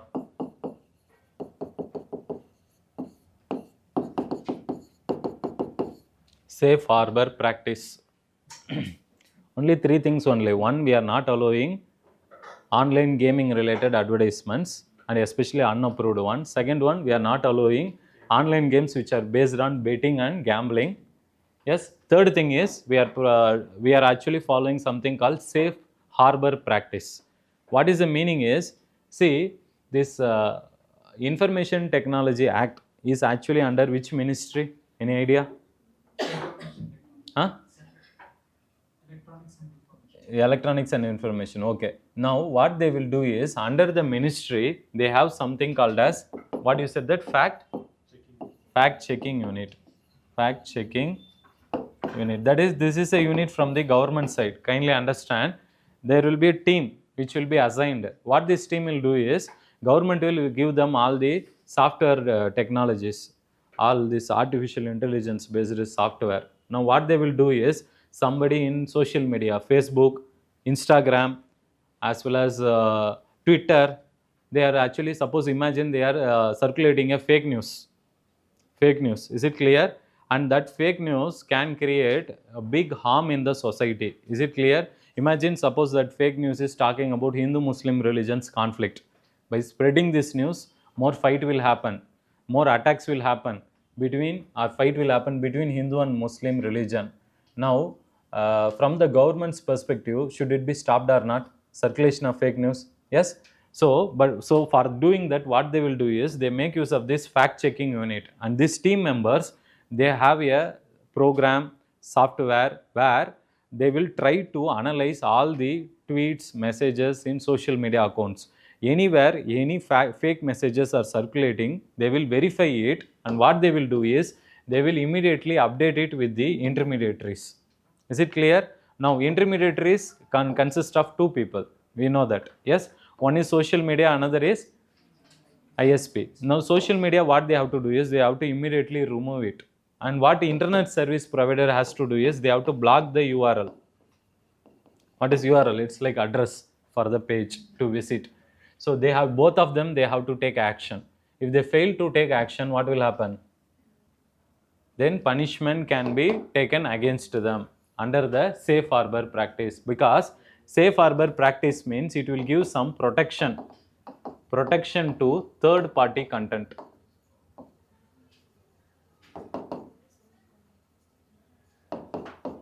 See, for example, in your Insta page, you might be sharing something related to, you might not have tweeted the message or shared a photo, you might be sharing some other third party content. Is it clear? So those kind of third party content, when you are sharing, as per normal rule is, government will not take action against you. But suppose after government informing the person or the social media Facebook or Instagram to remove the fake news content, but still if they don't remove it, then it is punishable. Is it clear? Are you understanding? So what UPSC prelims they can ask is, what is the meaning of safe harbor practice? Or safe harbor practice is related with, and they can confuse you with 4 options. Is it clear? Safe harbor practice means you are protecting a person for sharing third content in normal circumstance. But when that sharing content is fake news content, then this fact checking unit will update you. It is a fake news, please remove it. Then you have to immediately remove it. If you don't immediately remove it, then the government can take action against you. Is it clear, everyone? Yes? So these are some of the things they have discussed under the IT rules. Intermediary as a word meaning is very important here. Next one. Huh? Brain-computer interference. Brain computer.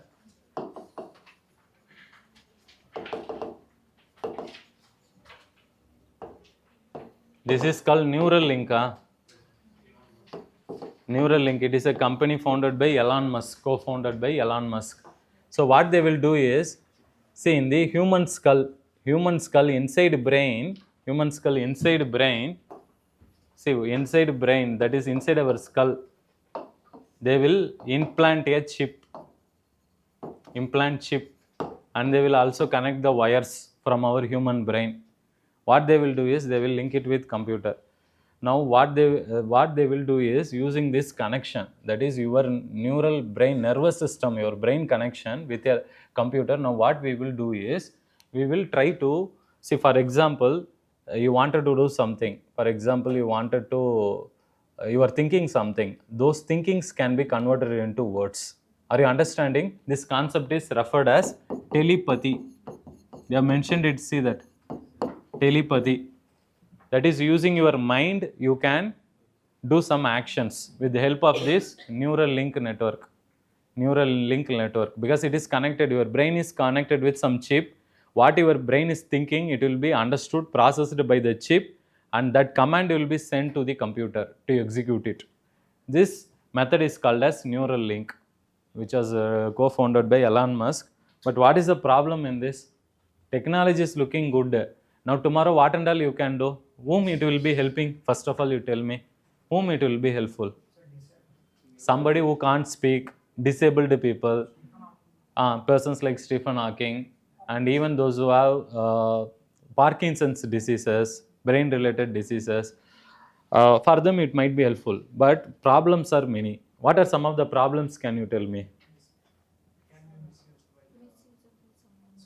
See, what you are thinking, it is stored in a computer, and that can be easily, a copy can be taken off, it can be hacked. Yes, so it is going to affect the individual's privacy, is data. First one. Second one, brain will get damaged or not. You are going and you are not playing with any cartoon games. You are going to install a chip inside the human skull. How it is practicable? Will it not damage any your nerves and all? We don't know. Is it clear? So it might damage. So that will create problem, because nobody knows how the brain functions actually. Even though a lot of doctors are there in the world, nobody has really found out how human brain, on what basis it works. So it has not been explored till now. For that reason, doing this research,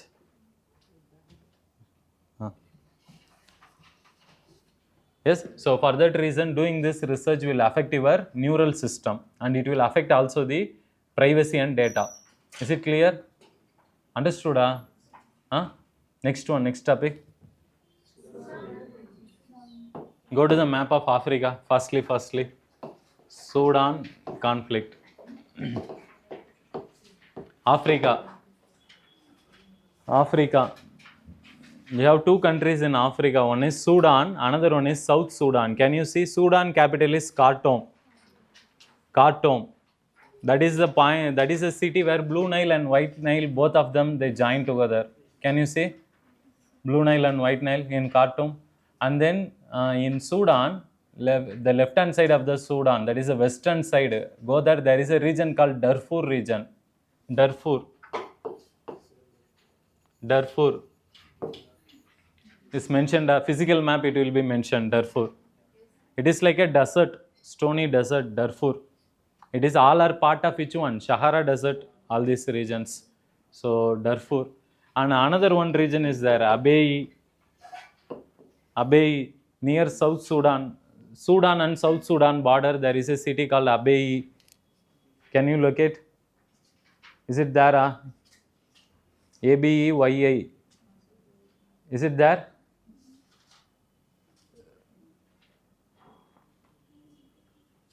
There.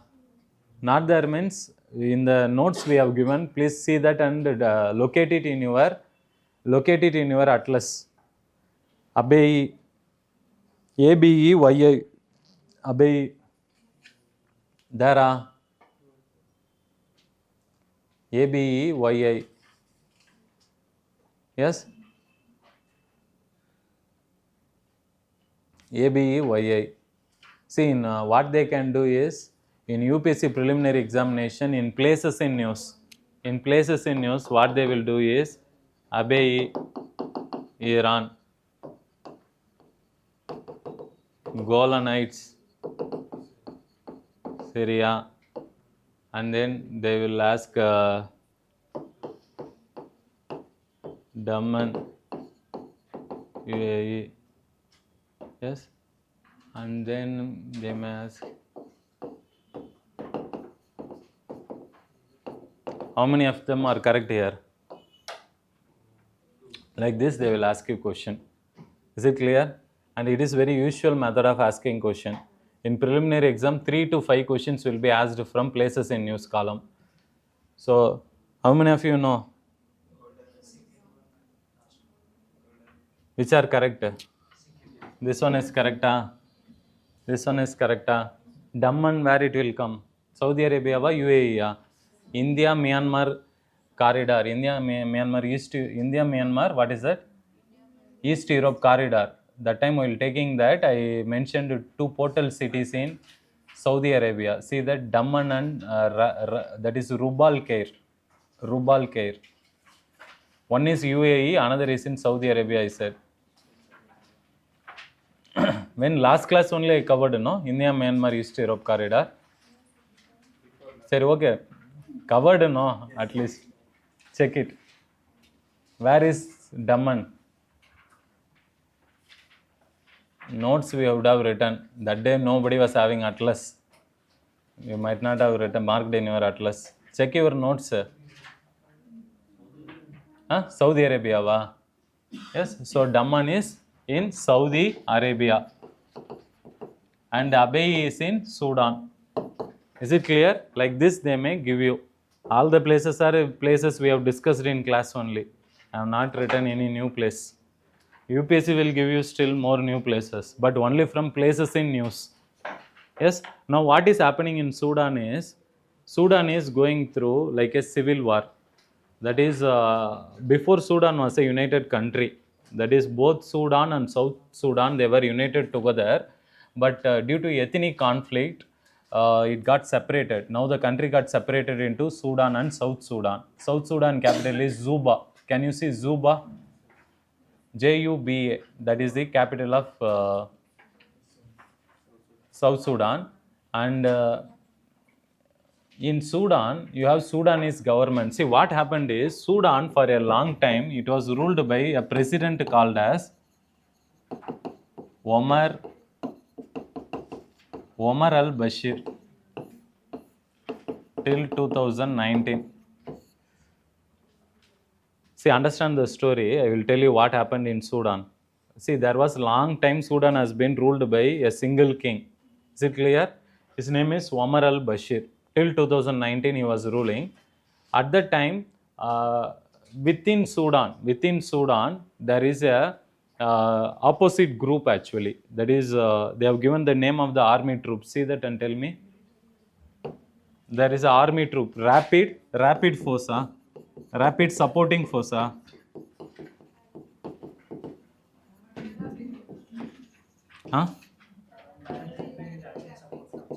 Rapid supporting force only, no.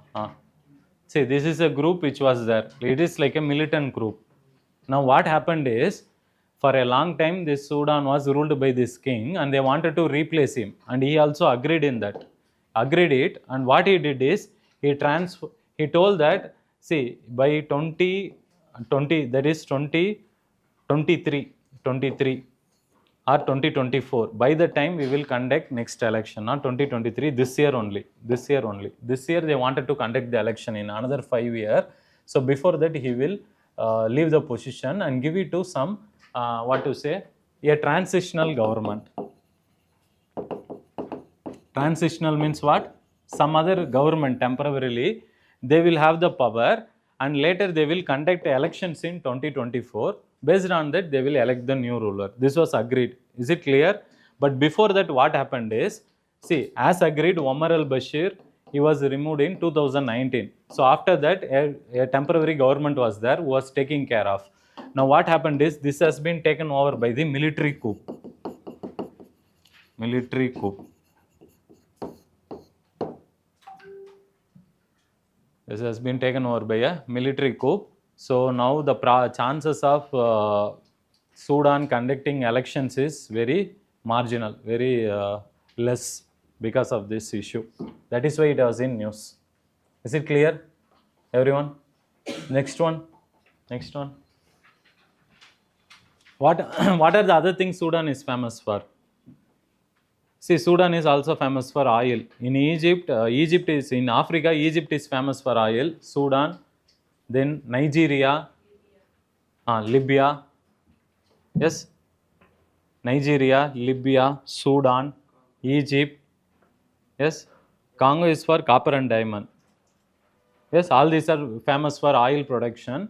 And Indian companies, that is Indian Oil Corporation, IOC, that is Videsh Limited is there. Our Indian Oil Corporation, foreign branches, where we are jointly, we are doing collaboration with other countries to explore oil and gas. So our Indian Oil Corporation is having active presence in Sudan. Is it clear? And many Indians also, they are actually in Sudan. So for that matter, Sudan is important for India also. Next one.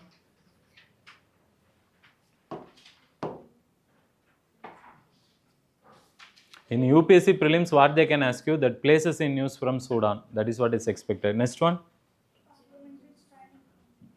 Parliamentary Standing Committee report. Standing Committee report. That is with respect to High Court judges' retirement. High Court judges' retirement age. See, what is the current High Court judge retirement age? In India, as of now, Supreme Court judge, they can be 6 years or 65. Yes, High Court judge, he will retire for 62 years. And then District Court, that will be determined by, District Court's retirement will be determined by state government. Each state government will determine this, when a district court judge can retire. So this is the procedure now. But what is the proposal is, they are asking for increasing the retirement of High Court judges to 65 years and for Supreme Court judges to 68 years. So this was based on Vengadachalaya committee. Now what is the problem? Can we go for increasing the retirement age? What are the problems? Tell me. Why everyone is saying no? If you increase the age means, then they can actually solve many cases. Instead of going and sitting in home, they can be a valuable resource. Why do you not agree? New person means what? They will take more time to understand the rules and regulation law. Thinking with age, thinking capacity. Yeah, okay. So that is one. Okay, I agree partially. With age, that is why in economics also we have discussed this. Human capital, with age it will go through some depreciation, we said. That is agreeable. Then, any other? Unemployment problem will come, societal problem. Then, There is a complaint that judges are coming from only few families in the country. Dynasty based appointment is more. It is more. So So why by increasing the age, what will happen to that? That will still continue. So they will hold the authority. Okay, on merit based it won't be. They will be occupying the seat, and many worthy people cannot occupy the position. Yes. So it can, if you reduce the age, it can, the efficiency can be improved. But if you increase the age, the efficiency will get affected because of the age. But what is important is, if you increase the age of the judges, what should be guaranteed is make them to solve all the pending cases in India. Just by giving them salary from our, which one? Which fund we are giving? Consolidated fund. Know that, right? Salaries of judges, and so that is salaries of Supreme Court judge, which is from Consolidated Fund of India, which is from Consolidated Fund of State. With respect, how many of you have studied Supreme Court and High Court chapter? I will ask you one question. The pensions of the High Court judges are paid from which account? Consolidated Fund of Consolidated Fund of India or Consolidated Fund of which one? State.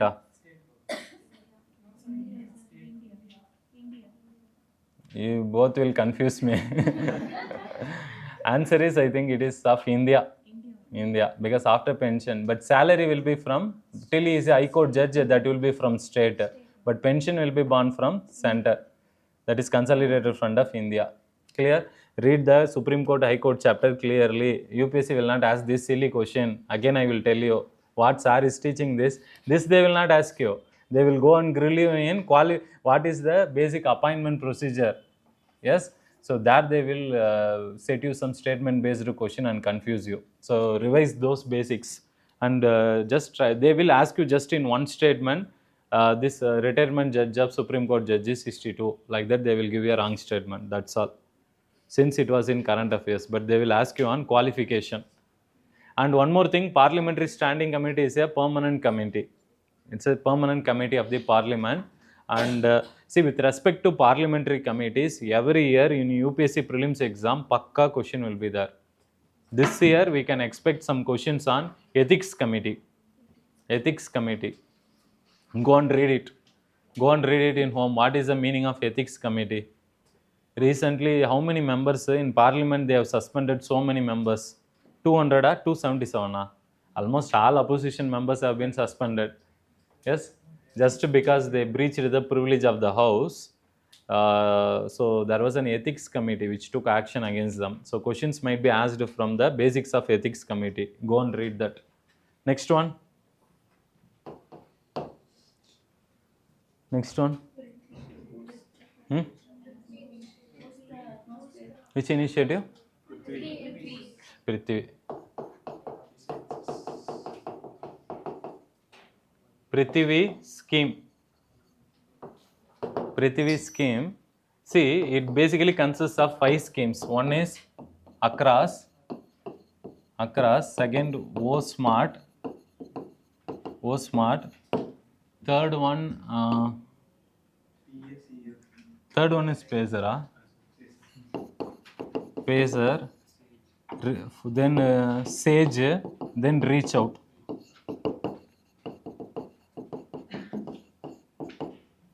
See, these 5 schemes, 5 sub-scheme is coming under Prithvi scheme. See, Prithvi scheme, it is a scheme of Ministry of Earth Sciences. Earth Sciences. And this scheme is operational from 2021 to 2026. 2021 to 2026.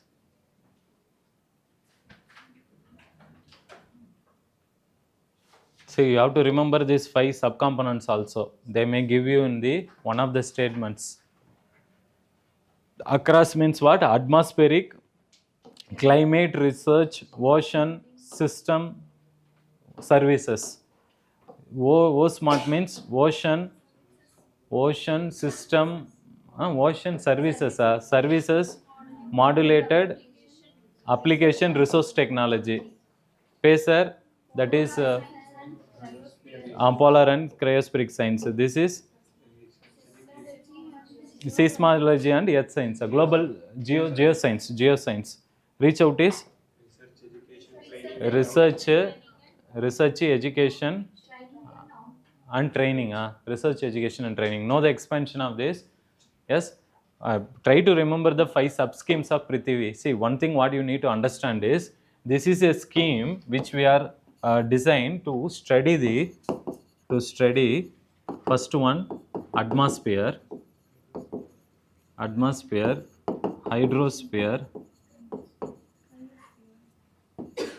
geosphere, cryosphere. What is the one thing? Biosphere. To study these 5 things. You know what is the meaning of atmosphere? Air. All the air particles. Yes. Hydrosphere, ocean. Geosphere, earth. Earth and earth's surface, that is below the earth's surface. Biosphere, mix of lithosphere, atmosphere and hydrosphere, that is biosphere. Then cryosphere. What is cryosphere?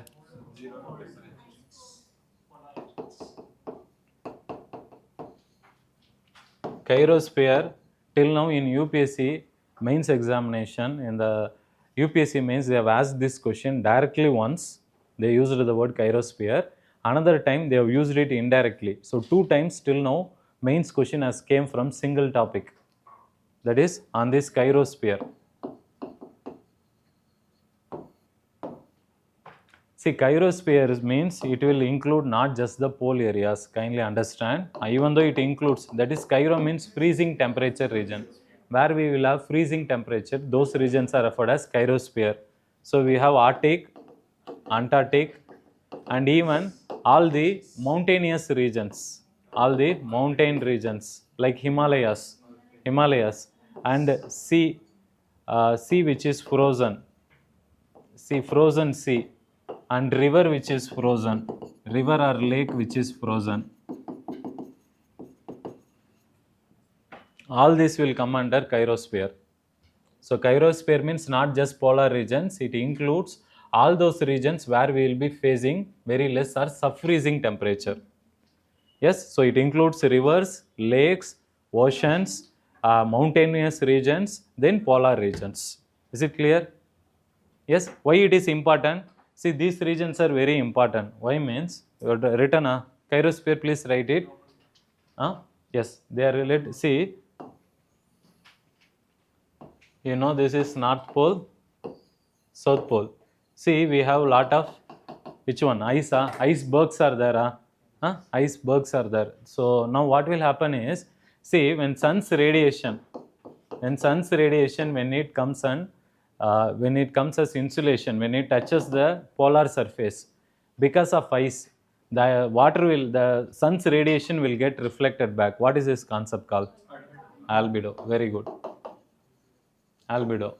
Suppose if this ice particle, instead of reflecting, if they did not reflect too much, if they absorbed, means what will happen? It will melt a lot. Is it clear? So that melting will lead to, it will have sea level rise. Sea level will rise and it will influence the global temperature. Just understand that. So it will affect the global weather also. Any changes in these Arctic regions, Antarctic regions or polar regions. So from a scientist perspective, research perspective, whatever scientists are trying to do is, they wanted to study these polar regions, they wanted to study the atmosphere, hydrosphere, earth and below the earth surface, and biosphere. Why they wanted to study all this means, they wanted to, first one, predict the weather patterns. Please write it, this is only very, very important. To predict weather patterns precisely. Next one, to predict which one? Hazards. Hazards like flood, droughts, that can be thing. Third thing is to make use of the economic benefits. These are the 3 main benefits of this scheme. One is, see, using this Prithvi scheme, we will get to know, by monitoring always the polar regions, we will get to know, see, not only polar, even atmosphere, hydrosphere, we will get to know when rain will form. We can correctly give warning. Now, if you see this year in Chennai, there was a historic flood. Is it or not? Have you seen in news? They were actually using the boat in the center of the city. They were actually using it to transport the people. Instead of using bus, boat was used. That was the main reason, is because the meteorological department was unable to correctly give the alert to the people on time, whether such a flood, such a huge intensity of rain is expected. So we are having now in the meteorological department some problems in predicting the weather and rain pattern. Is it clear? So to rectify that, this Prithvi scheme will be helpful for India, because here we can, by having a constant observation over all these 5 components, we can easily predict when rain will come, when flood will come, or when drought will come, or even if by looking at continuously the geosphere, that is the earth and below the earth surface, you can also predict earthquake. A small vibration under the earth, it will send the seismic waves. Is it or not? So by knowing the seismic wave, you can alert the people or not, much in advance. So we are trying to do all this with the help of this Prithvi scheme. But finally, one more thing is, see, by studying polar regions, for example, let's take this Arctic and Antarctic. Now India is studying under the Prithvi scheme. Now in Arctic and Antarctic, for example, in Arctic we have promising lot of that is what is that, oil and gas resource, and even it has a lot of gold, iron ore, lot of reserves are, mineral reserves are found in this polar region, which India, if it could find it, it can jointly collaborate with other countries for exploration. So that is one economic benefit also we will be getting out of this Prithvi scheme. Is it clear? This one question we can expect. Reason is because this is scheme which is currently running, and second, very recently government has allotted a very huge budget for this scheme. See that 48,000 crore, roughly around 48,000 crore. A huge budget they have allocated. 4,700 crore, not 48,000. 4,700 crore. And there is one more mission called Deep Sea Mission. Deep Sea Mission that was launched in 2021. It's given in your notes only, round it off. What is the purpose of Deep Sea Mission? It is to find minerals in Indian Ocean region, Central Indian Ocean region. That is mostly already India has found the presence of PMU. That is in the south of Indian Ocean region, we have found PMU, that is polymetallic nodules. Minerals are not found in usable form. They are actually, they need to be, metals has to be extracted, because here multiple metals like gold, silver, iron ore, all will be combined together. They will be available in water, in the ocean water. So that we are trying to collect it and utilize it. India is doing this project, polymetallic nodules, but other countries are not interested in this project. Why? Gold is there, all metals are there. Why other people? China will be flying and coming now.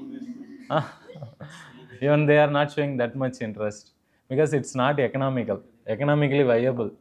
So if you go on in the water, you keep tracing for the metals, cost benefit analysis is not profitable for India. So many other countries, that is the reason they are not showing interest. But India is doing this project, that is exploring polymetallic nodules in the Indian Ocean region. It is also part of which one? Deep Sea project. That was started in 2021. Next one. Number? Non-trade issues at WTO issues. See, I have already discussed a lot about WTO. In WTO, how many members are there? Anybody? 164, right? 164 members, and where it's headquartered? Geneva. So before WTO came in, when was WTO formed? Which year it came into being? 1995. So WTO came into being in 1995. Before WTO, there used to be a treaty. What is the treaty? I have said in class.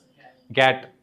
That is a General Agreement on Tariffs and Trade. Initially, it was a treaty which was agreed by few countries, but later only in 1995, after lot of negotiations, they created an organization called WTO. What is the purpose of WTO? To ensure free and fair trade. That means what? We should reduce the taxes and all quota systems. So we should ensure only free and fair trade. Now in WTO we have trade issues and then we have non-trade issues. Some of the trade issues, dealing with goods. Non-trade issues like labor, women issues are also non-trade issues. What India is telling is in WTO, please don't bring in non-trade issues. Bring only trade issues. That's what India is saying. On which context? What is that country? I forgot it. Read the heading of the news. WTO. To engage with the EU under CBA. Okay, that one. Okay, that is the carbon adjustment border mechanism. CABM they have given. So first thing what India is telling is, see, non-trade issues don't bring it in under WTO. Trade issues we will discuss it. If it is any non-trade issue, then India will discuss with that country personally. That is what India's decision. Now we'll discuss about CABM. Please write it again. Very, very important topic. Very, very important. That is CABM, carbon adjustment border mechanism. Carbon CBA, that is carbon border adjustment mechanism, right?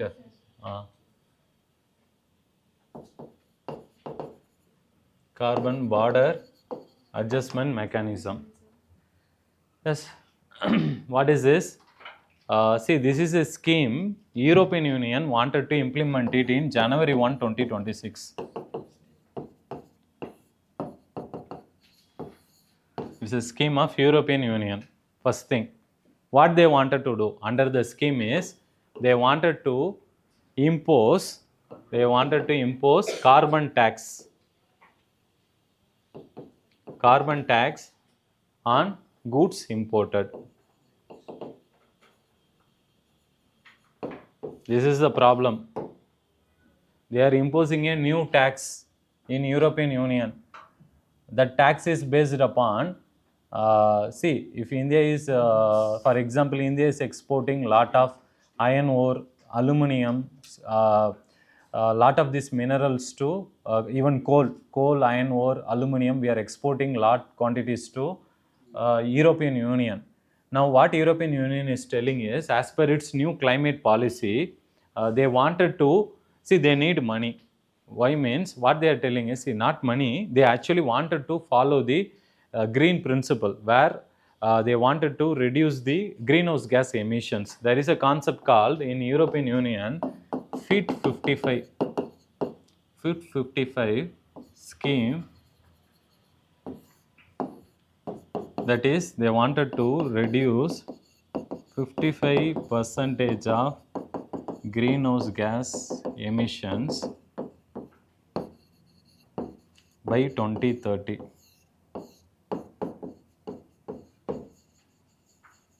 Based on 1990 levels. See, they wanted to reduce this. They have a target. Another how many years are there? 5-6 years are there.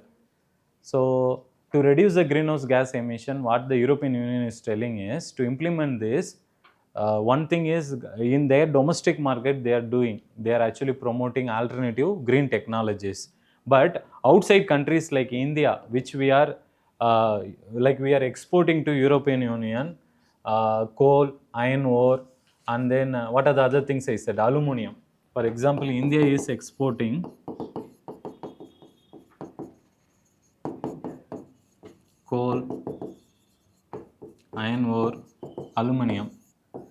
See, all this contains high carbon content. All this contains high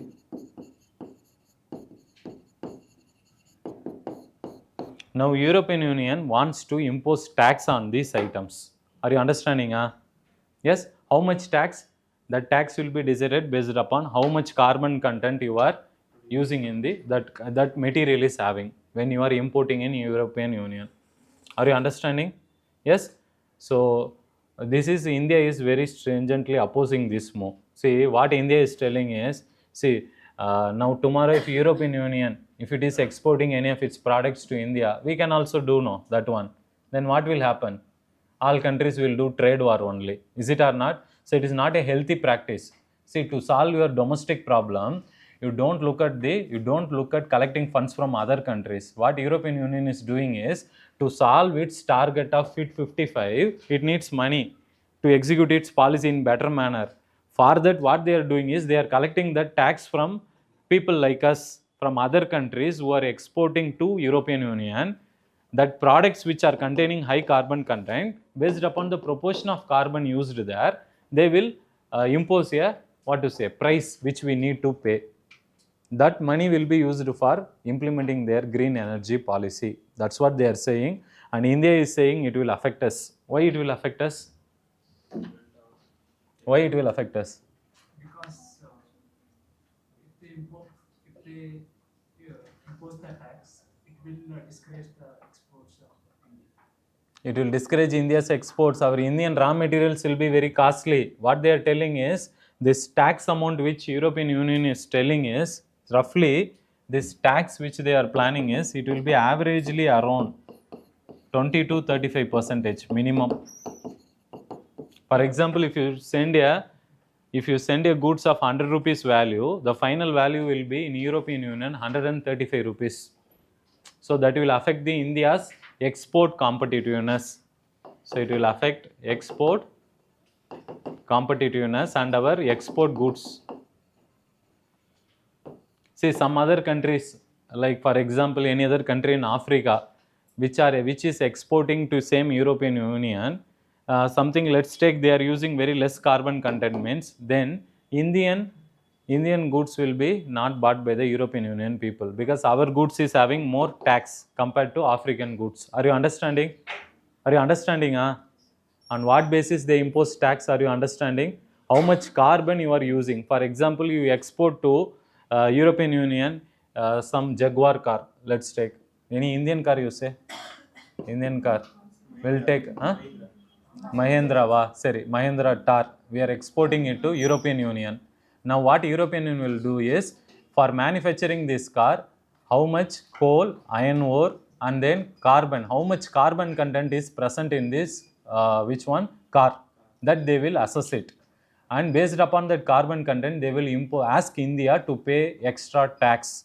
Is it clear? That is referred as carbon border adjustment mechanism. What is the positive out of this? Any positive? See, it will promote overall, all countries, it will promote them to go towards which one? Green, sustainable policy. Everyone should go for reducing the usage of carbon. That is one good thing. But what are the negatives? You should not do it at the cost where you affect other countries' privacy. You should do it within your home country. You cannot tell other countries not to export your country, and you collect tax from them and use it for your domestic policy. Are you understanding? This is the problem here. Next one. Some economists suggest that it also leads to green inflation. What is that? Importing the taxes on iron and steel products will lead to inflation in the global economy. Yeah, because prices will improve, no? Prices will improve. If you put more taxes, your goods price will improve. Raw material cost increases, final products cost will increase. It will lead to inflation. Because iron and steel industry is basic industry. Yes. Other also depends. It depends upon, yes, it will have a cost effect on all other products. Yes, next one. Article number 12. India, Myanmar ties. Go to India Myanmar map fastly. Another some 5 minutes I will finish off. 4:30 only, no, we are not running out of time. 5 minutes I will finish up. Go to India Myanmar map. At least you are not having a map. Okay. Myanmar.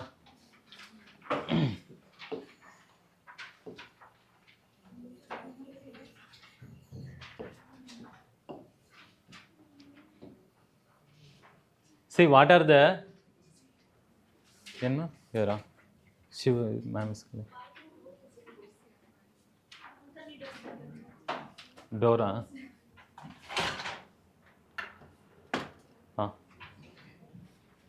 AC is not working, I am also sweating. Okay, see the map, Myanmar. How many Indian states are sharing border with Myanmar? Fastly tell me. 4. What are they? Arunachal Pradesh, Nagaland, Manipur, Mizoram. Yes. So 4 Indian states have border. And see, with respect to Myanmar, I already said in last class, what are some of the commonalities between India and Myanmar is Buddhism. Buddhism as a religion. And with respect to India, why Myanmar is important means, see, Myanmar is having lot of porous borders. Porous borders. Now in these porous borders, like in Bangladesh, I said no. What is happening? What are the problems in Bangladesh border? Drug smuggling. It's near to Golden Triangle. What Golden Triangle? What are the 3 countries? That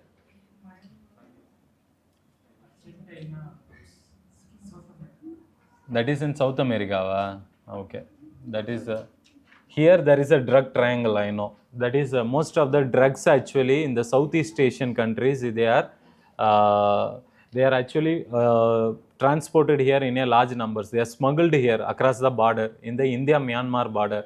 So it is a problem for India is facing the problems of drug smuggling and then lot of insurgents.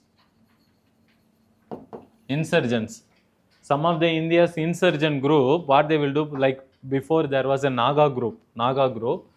So at a point of time, they started demanding a separate country first, Greater Nagaland. Then they started demanding separate statehood. In that statehood, they also included parts of regions of Myanmar also. Because what they say is all these areas we have been living for a long time. But we cannot tell that to Myanmar people because Myanmar is ruled by army, junta army. There is an army which was ruling. Before that, there was a National League for Democracy, which was led by Aung San Suu Kyi. Last class I said all this. Remember? Last class I took about India-Myanmar relation. Remember?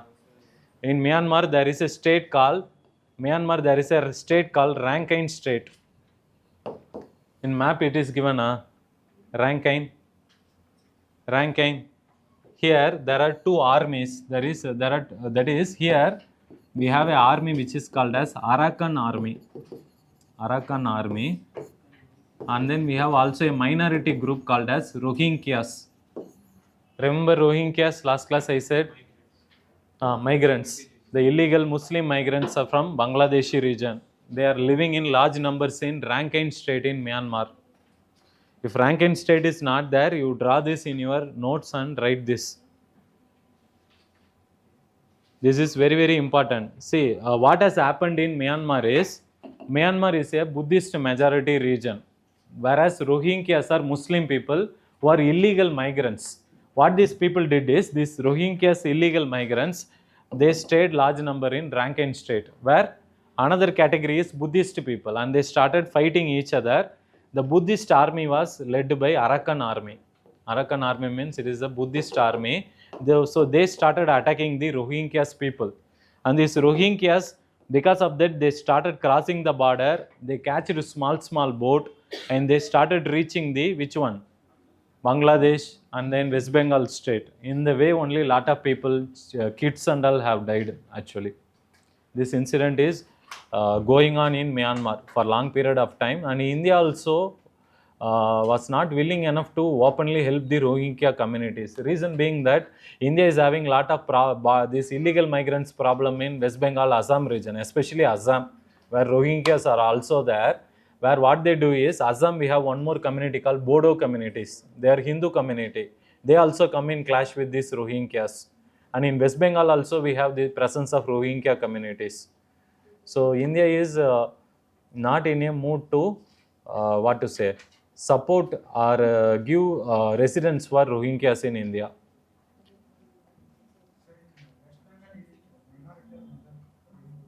Minorities only, because they are basically from Bangladesh.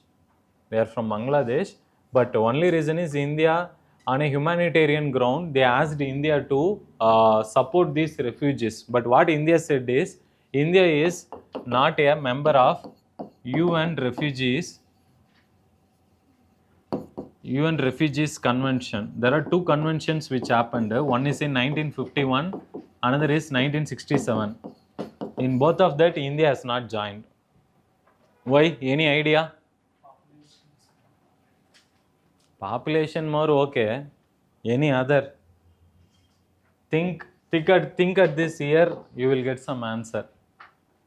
Why India did not join this refugee body? Huh? Bordering countries are Pakistani people. It's related to Pakistan issue because in 1951 India wanted to join only, but that time only India got partition. Now if you give as per refugee convention, any refugee who is fleeing a country and coming, you need to give them what? A proper livelihood, to give them a shelter, you need to give them food and everything, take care of them. Now what is the problem is, after independence lot of Indians have partition and they went to Pakistan.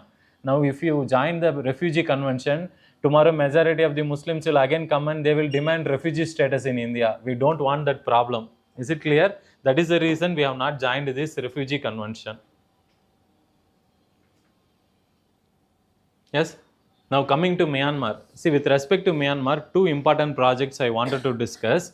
One is Kaladan multimodal project. Kaladan multimodal project. Second one, India, Myanmar, Thailand trilateral highway. These are two important connectivity projects India is using Myanmar to achieve its connectivity. It is part of India's lookist policy or actist policy. What is the difference between lookist and actist? Asian plus policy related economic to northeastern policies states. and Northeastern. Huh? Tell correct only.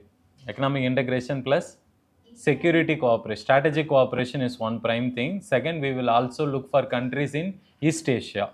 In lookist India, in lookist policy, we will give maximum importance to Asian countries. And what is the second thing? Economic integration. We will focus on Asian countries and economic integration among the Asian countries. But in actist policy, we will look at Asian countries. We will also look at East Asian countries. We will look at economic integration as well as strategic cooperation. This is the prime difference between lookist and actist. After Modi government came in being, they are following actist policy, not lookist. Is it clear? So Myanmar is part of which policy? India's actist policy. This we have announced in the year 2014 when BJP government came initially first term. That time only we have announced this. Now coming to Kaladan multimodal project.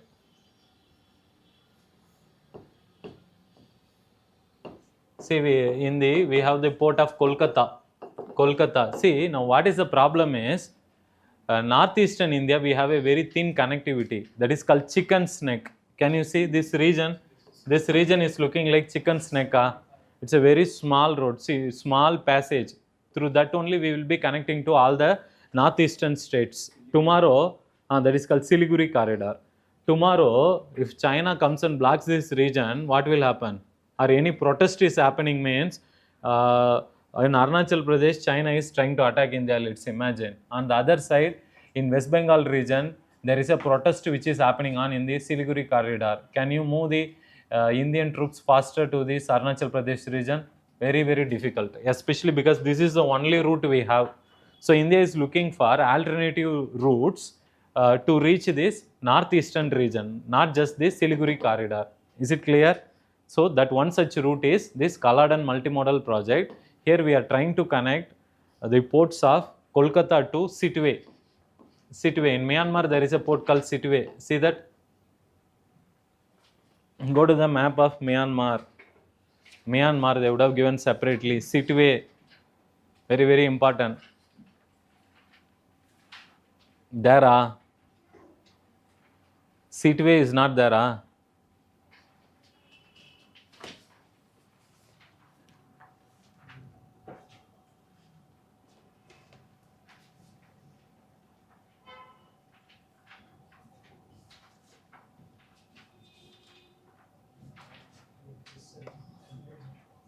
Any map it's there?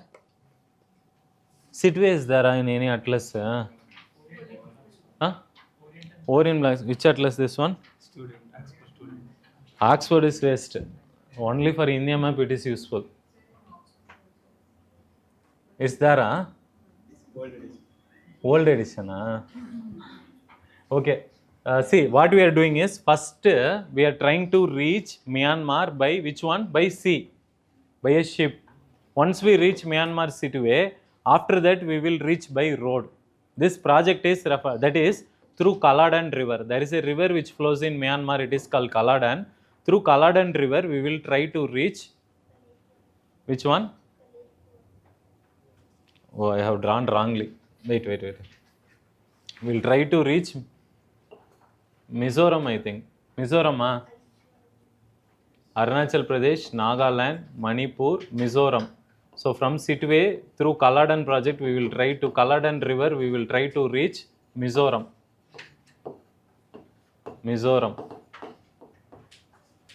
This is called Kaladan multimodal project. Here, what we do, we will use ship. We will use a boat to connect from Kolkata to Situate. After that, we will use an highway, and then we will use Kaladan River also to reach Mizoram border directly, rather than going through this Siliguri corridor. This is called Kaladan multimodal project. Write it, very, very important. Second one, India, Myanmar, Thailand trilateral highway. This you can see in the map only. India. See, first is this is India. Second, you have Myanmar. Then you have Thailand. Can you see all the three countries? Yes. So these three we are trying to connect by roadways. That is called India, Myanmar trilateral highways. To promote better trade and connectivity, we are constructing this highway. This is Kaladan multimodal project is alternative to Siliguri corridor route. It's very important, Kaladan multimodal also. Fine. But with respect to Myanmar, what are some of the problems today India is having is in the borders. Very recently, the issue which is happening is India is telling that we will fence the Indian border completely. Till now, India and Myanmar, we were following a policy called as free movement regime. This last class I have covered now. That is both the side of borders, we can travel up to 16 kilometers. So when they wanted to do trade, you can travel up to 16 kilometers and you can trade. But now due to security and other issues, India is feeling that our security is at stake. So India has made it clear that we will fence the border completely along this Myanmar border. This is the update now. So it's no more going to be a free trade, that is free movement regime. Free movement regime. And then one more community they have given in your notes. See that Zo community. What is that? Zo community. This is a community which is spread actually on both the sides of border.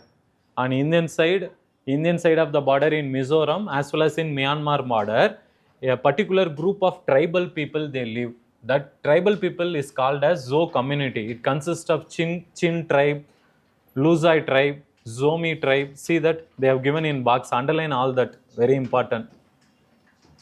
Just remember Zo community. Zo community is belonging to which state means Mizoram you should say. Next one, next article.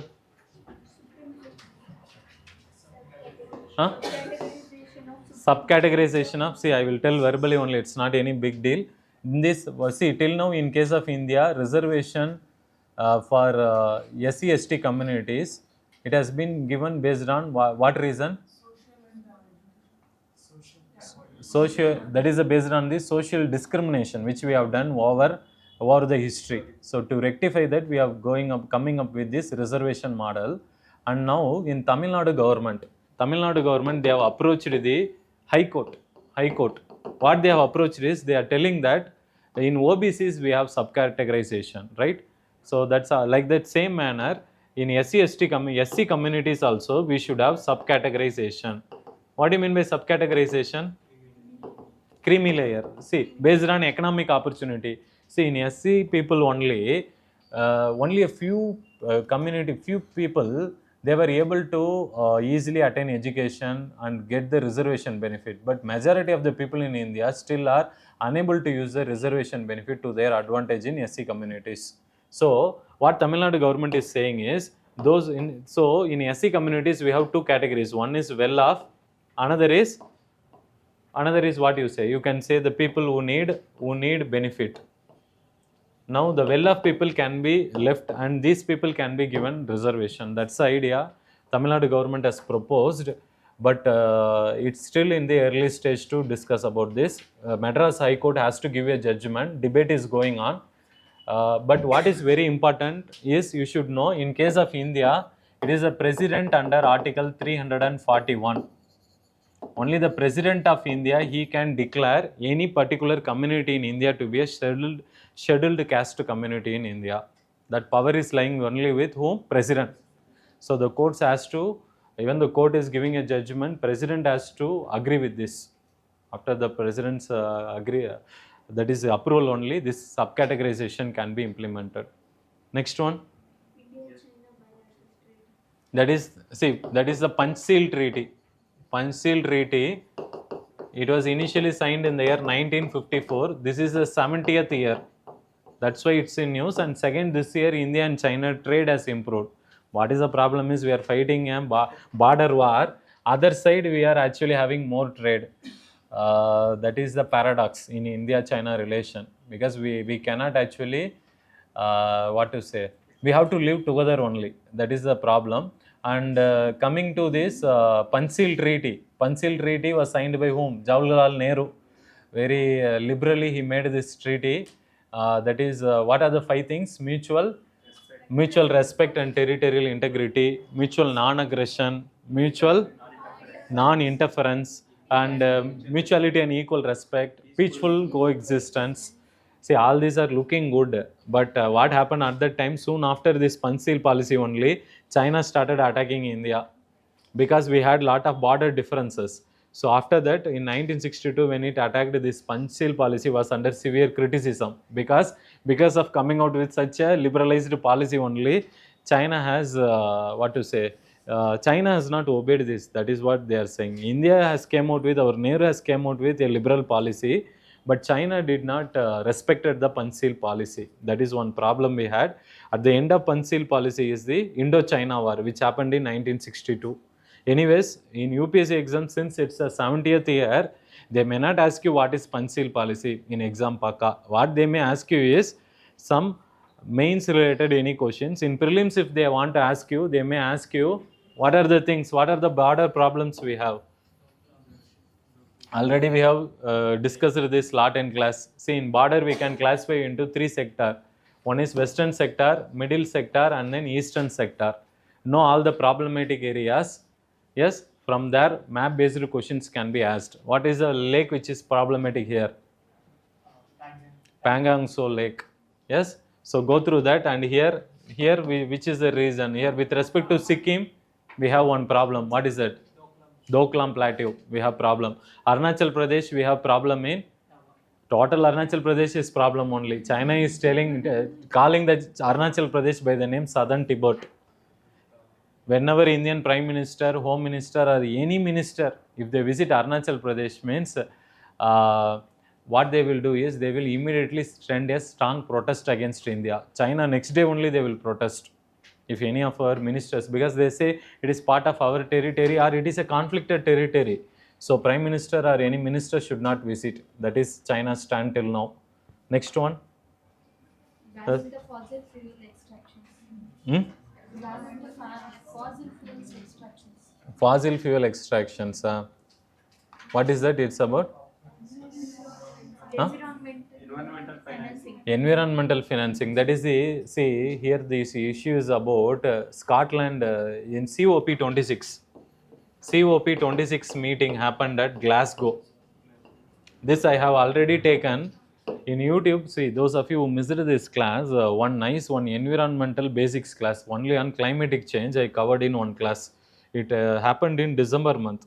You attended, no, that class? December, it is in YouTube. Please see that in December only 2 videos we made. December 11th or something we made that video.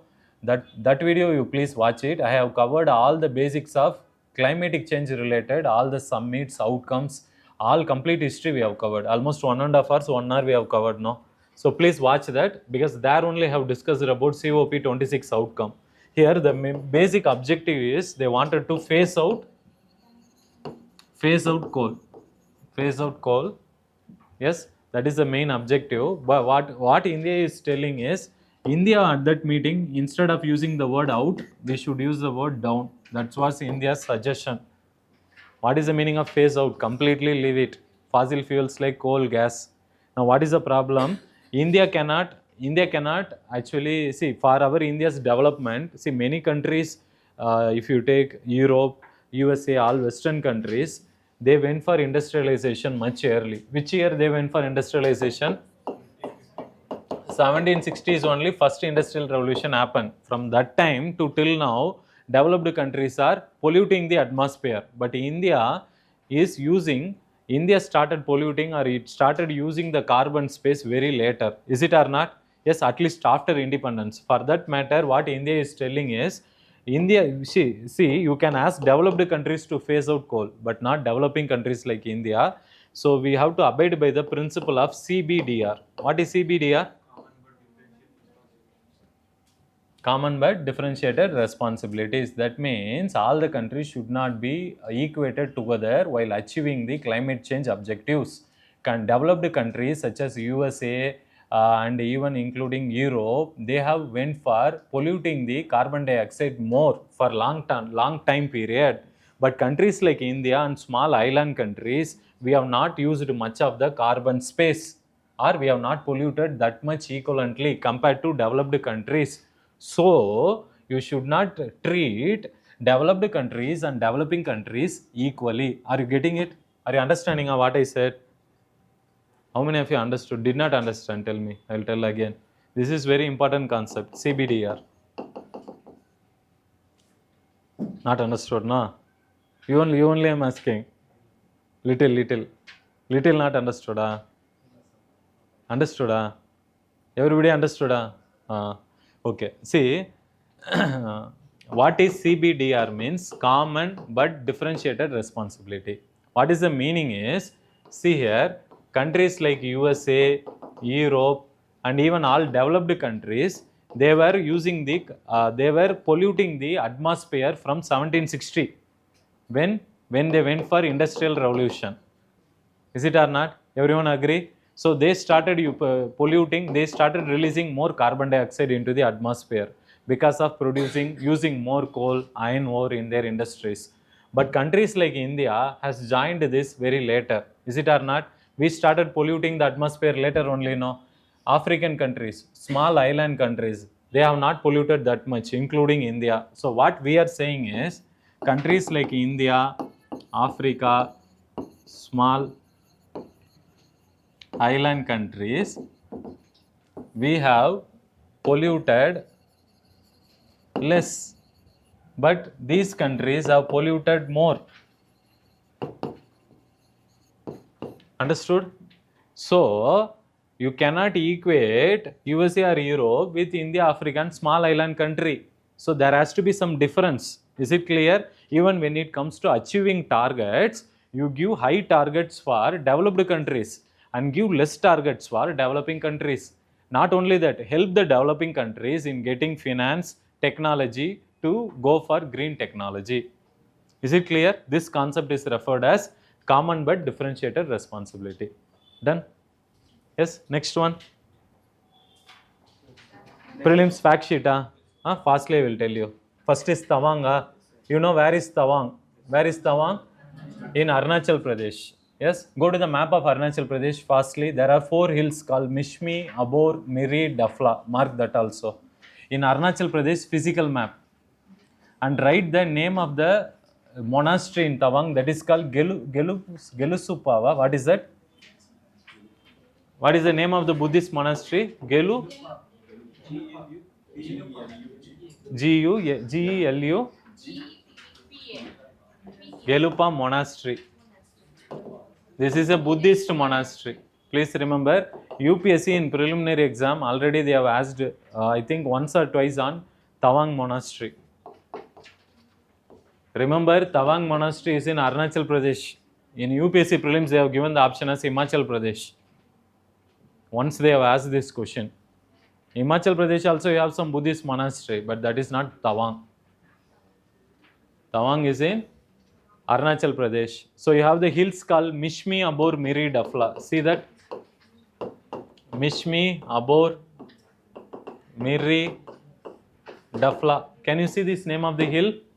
In Arunachal Pradesh, it is also the name of the tribe in Arunachal Pradesh. In this hill, the tribe is also living by the same name. Mishmi tribe, Miri tribe, Abor, Dafla. Yes, next article. Next one. Huh? Floor test. Himachal Pradesh, this issue happened. Bihar. Okay. See, what is floor test? Floor test means to prove the majority in the legislature. Is it clear? Some new government is formed. Then the governor, what he will do is, somebody who is ready to form the government, to show their majority clearly, they will ask them to go for voting. Is it clear? So if they could prove majority means they have won the floor test. Otherwise they failed the floor test. That is normal. There is another concept called as composite floor test. Composite floor test means to the governor, if suppose 2 or 3 parties are going and telling we are going to form the government, means governor will tell all of them to prove their majority in the house. That is referred as composite floor test. Done, ma? Next one. FCRA. See, FCRA is very, very important. FCRA, Foreign Contribution Regulation Act. See, here it applies to individuals and NGOs or companies.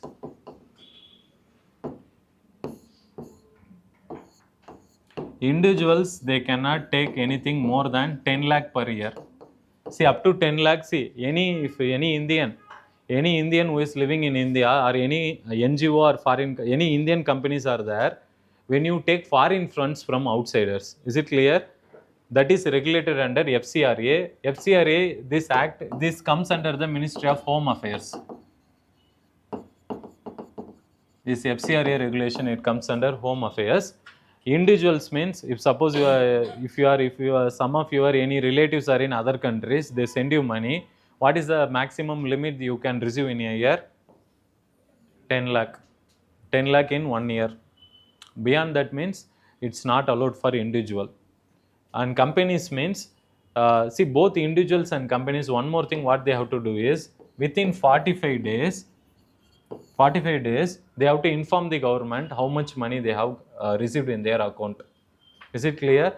First thing, if you are receiving any foreign money, first you have to inform the government. First thing. Second thing, for what purpose you received the money, only for that purpose you have to use the money. You should not use it for any other purposes. Is it clear? Suppose if you receive some lot of donations from outside countries, in that case, if you are a company, you receive lot of funds from other countries, in that more than 20% should not be used for administrative expenses. Are you understanding? Administrative expenses means what? Buying any chair, table, or salaries, all these expenses, that should not be more than 20%. Suppose if you receive 100 crore, less than 20 crore only you should use for administrative expenses. Is it clear? Remaining 80 crore you can use for other activities. Yes. And one more thing, in case of India, this FCRA account, see, this account is maintained in, there is an FCRA account at, that is at Delhi. What is that branch? SBI branch. SBI Bank. In SBI Bank in Delhi, in a particular bank only, they should keep an account. If you are receiving any foreign money, you have to maintain that account only, and you have to clearly inform the government that you have received from so and so, and you wanted to use only for such reasons. If you actually deviate that money, then government can take action against you. In the past in India, what happened is, a lot of Christian missionaries in India, you know very well, Christian missionaries. Yes, ma'am. Done, ma'am. See, in case of India, Christian missionaries, they receive lot of funds from other Western countries like Europe. And what they do is they use these funds to, they donate this money to some poor people and ask them to go for religious conversion. This was very common practice that time, and because of that some of the NGOs in India has been banned in India. Reason is because they are misusing the foreign funds, which is not allowed under FCRA Act. Is it clear? Yes. So this is under Home Ministry control. Next one.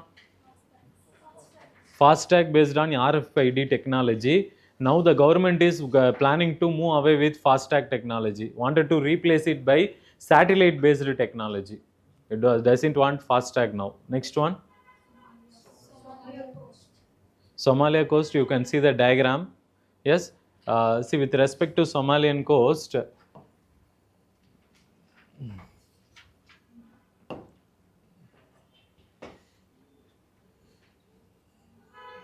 see, you have Red Sea, see, you have Mediterranean Sea. Mark all this, go to the Atlas map, go to Africa region, mark all the seas here. First you have Mediterranean Sea, then you have Red Sea, then you have Babel Mandab Strait, then this is Gulf of Aden, and then this is Yemen, this is Oman.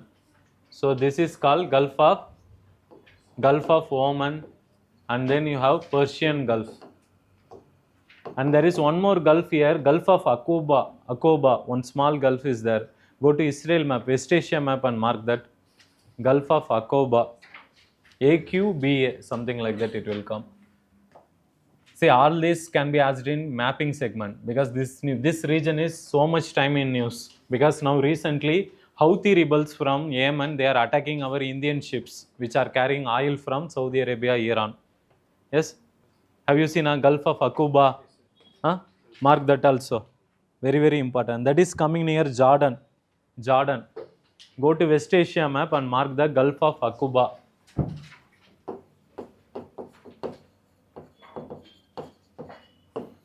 It is near Jordan, it is coming. All these are important. Remember all the seas, gulfs, question will pakka come. Map based question. If they miss this area, then they may ask city based thing. Like starting I said no. That's Damman, Rubalkair. Match the following, they will ask you. Next one. Meghroli. See here, Meghroli is famous in history for Meghroli, that iron pillar. Apart from that, one more thing is, this is a point where Prithviraj Chauhan got defeated by Muhammad Ghori. Yes, next one. But they will not ask this in exam, Meghroli. Huh?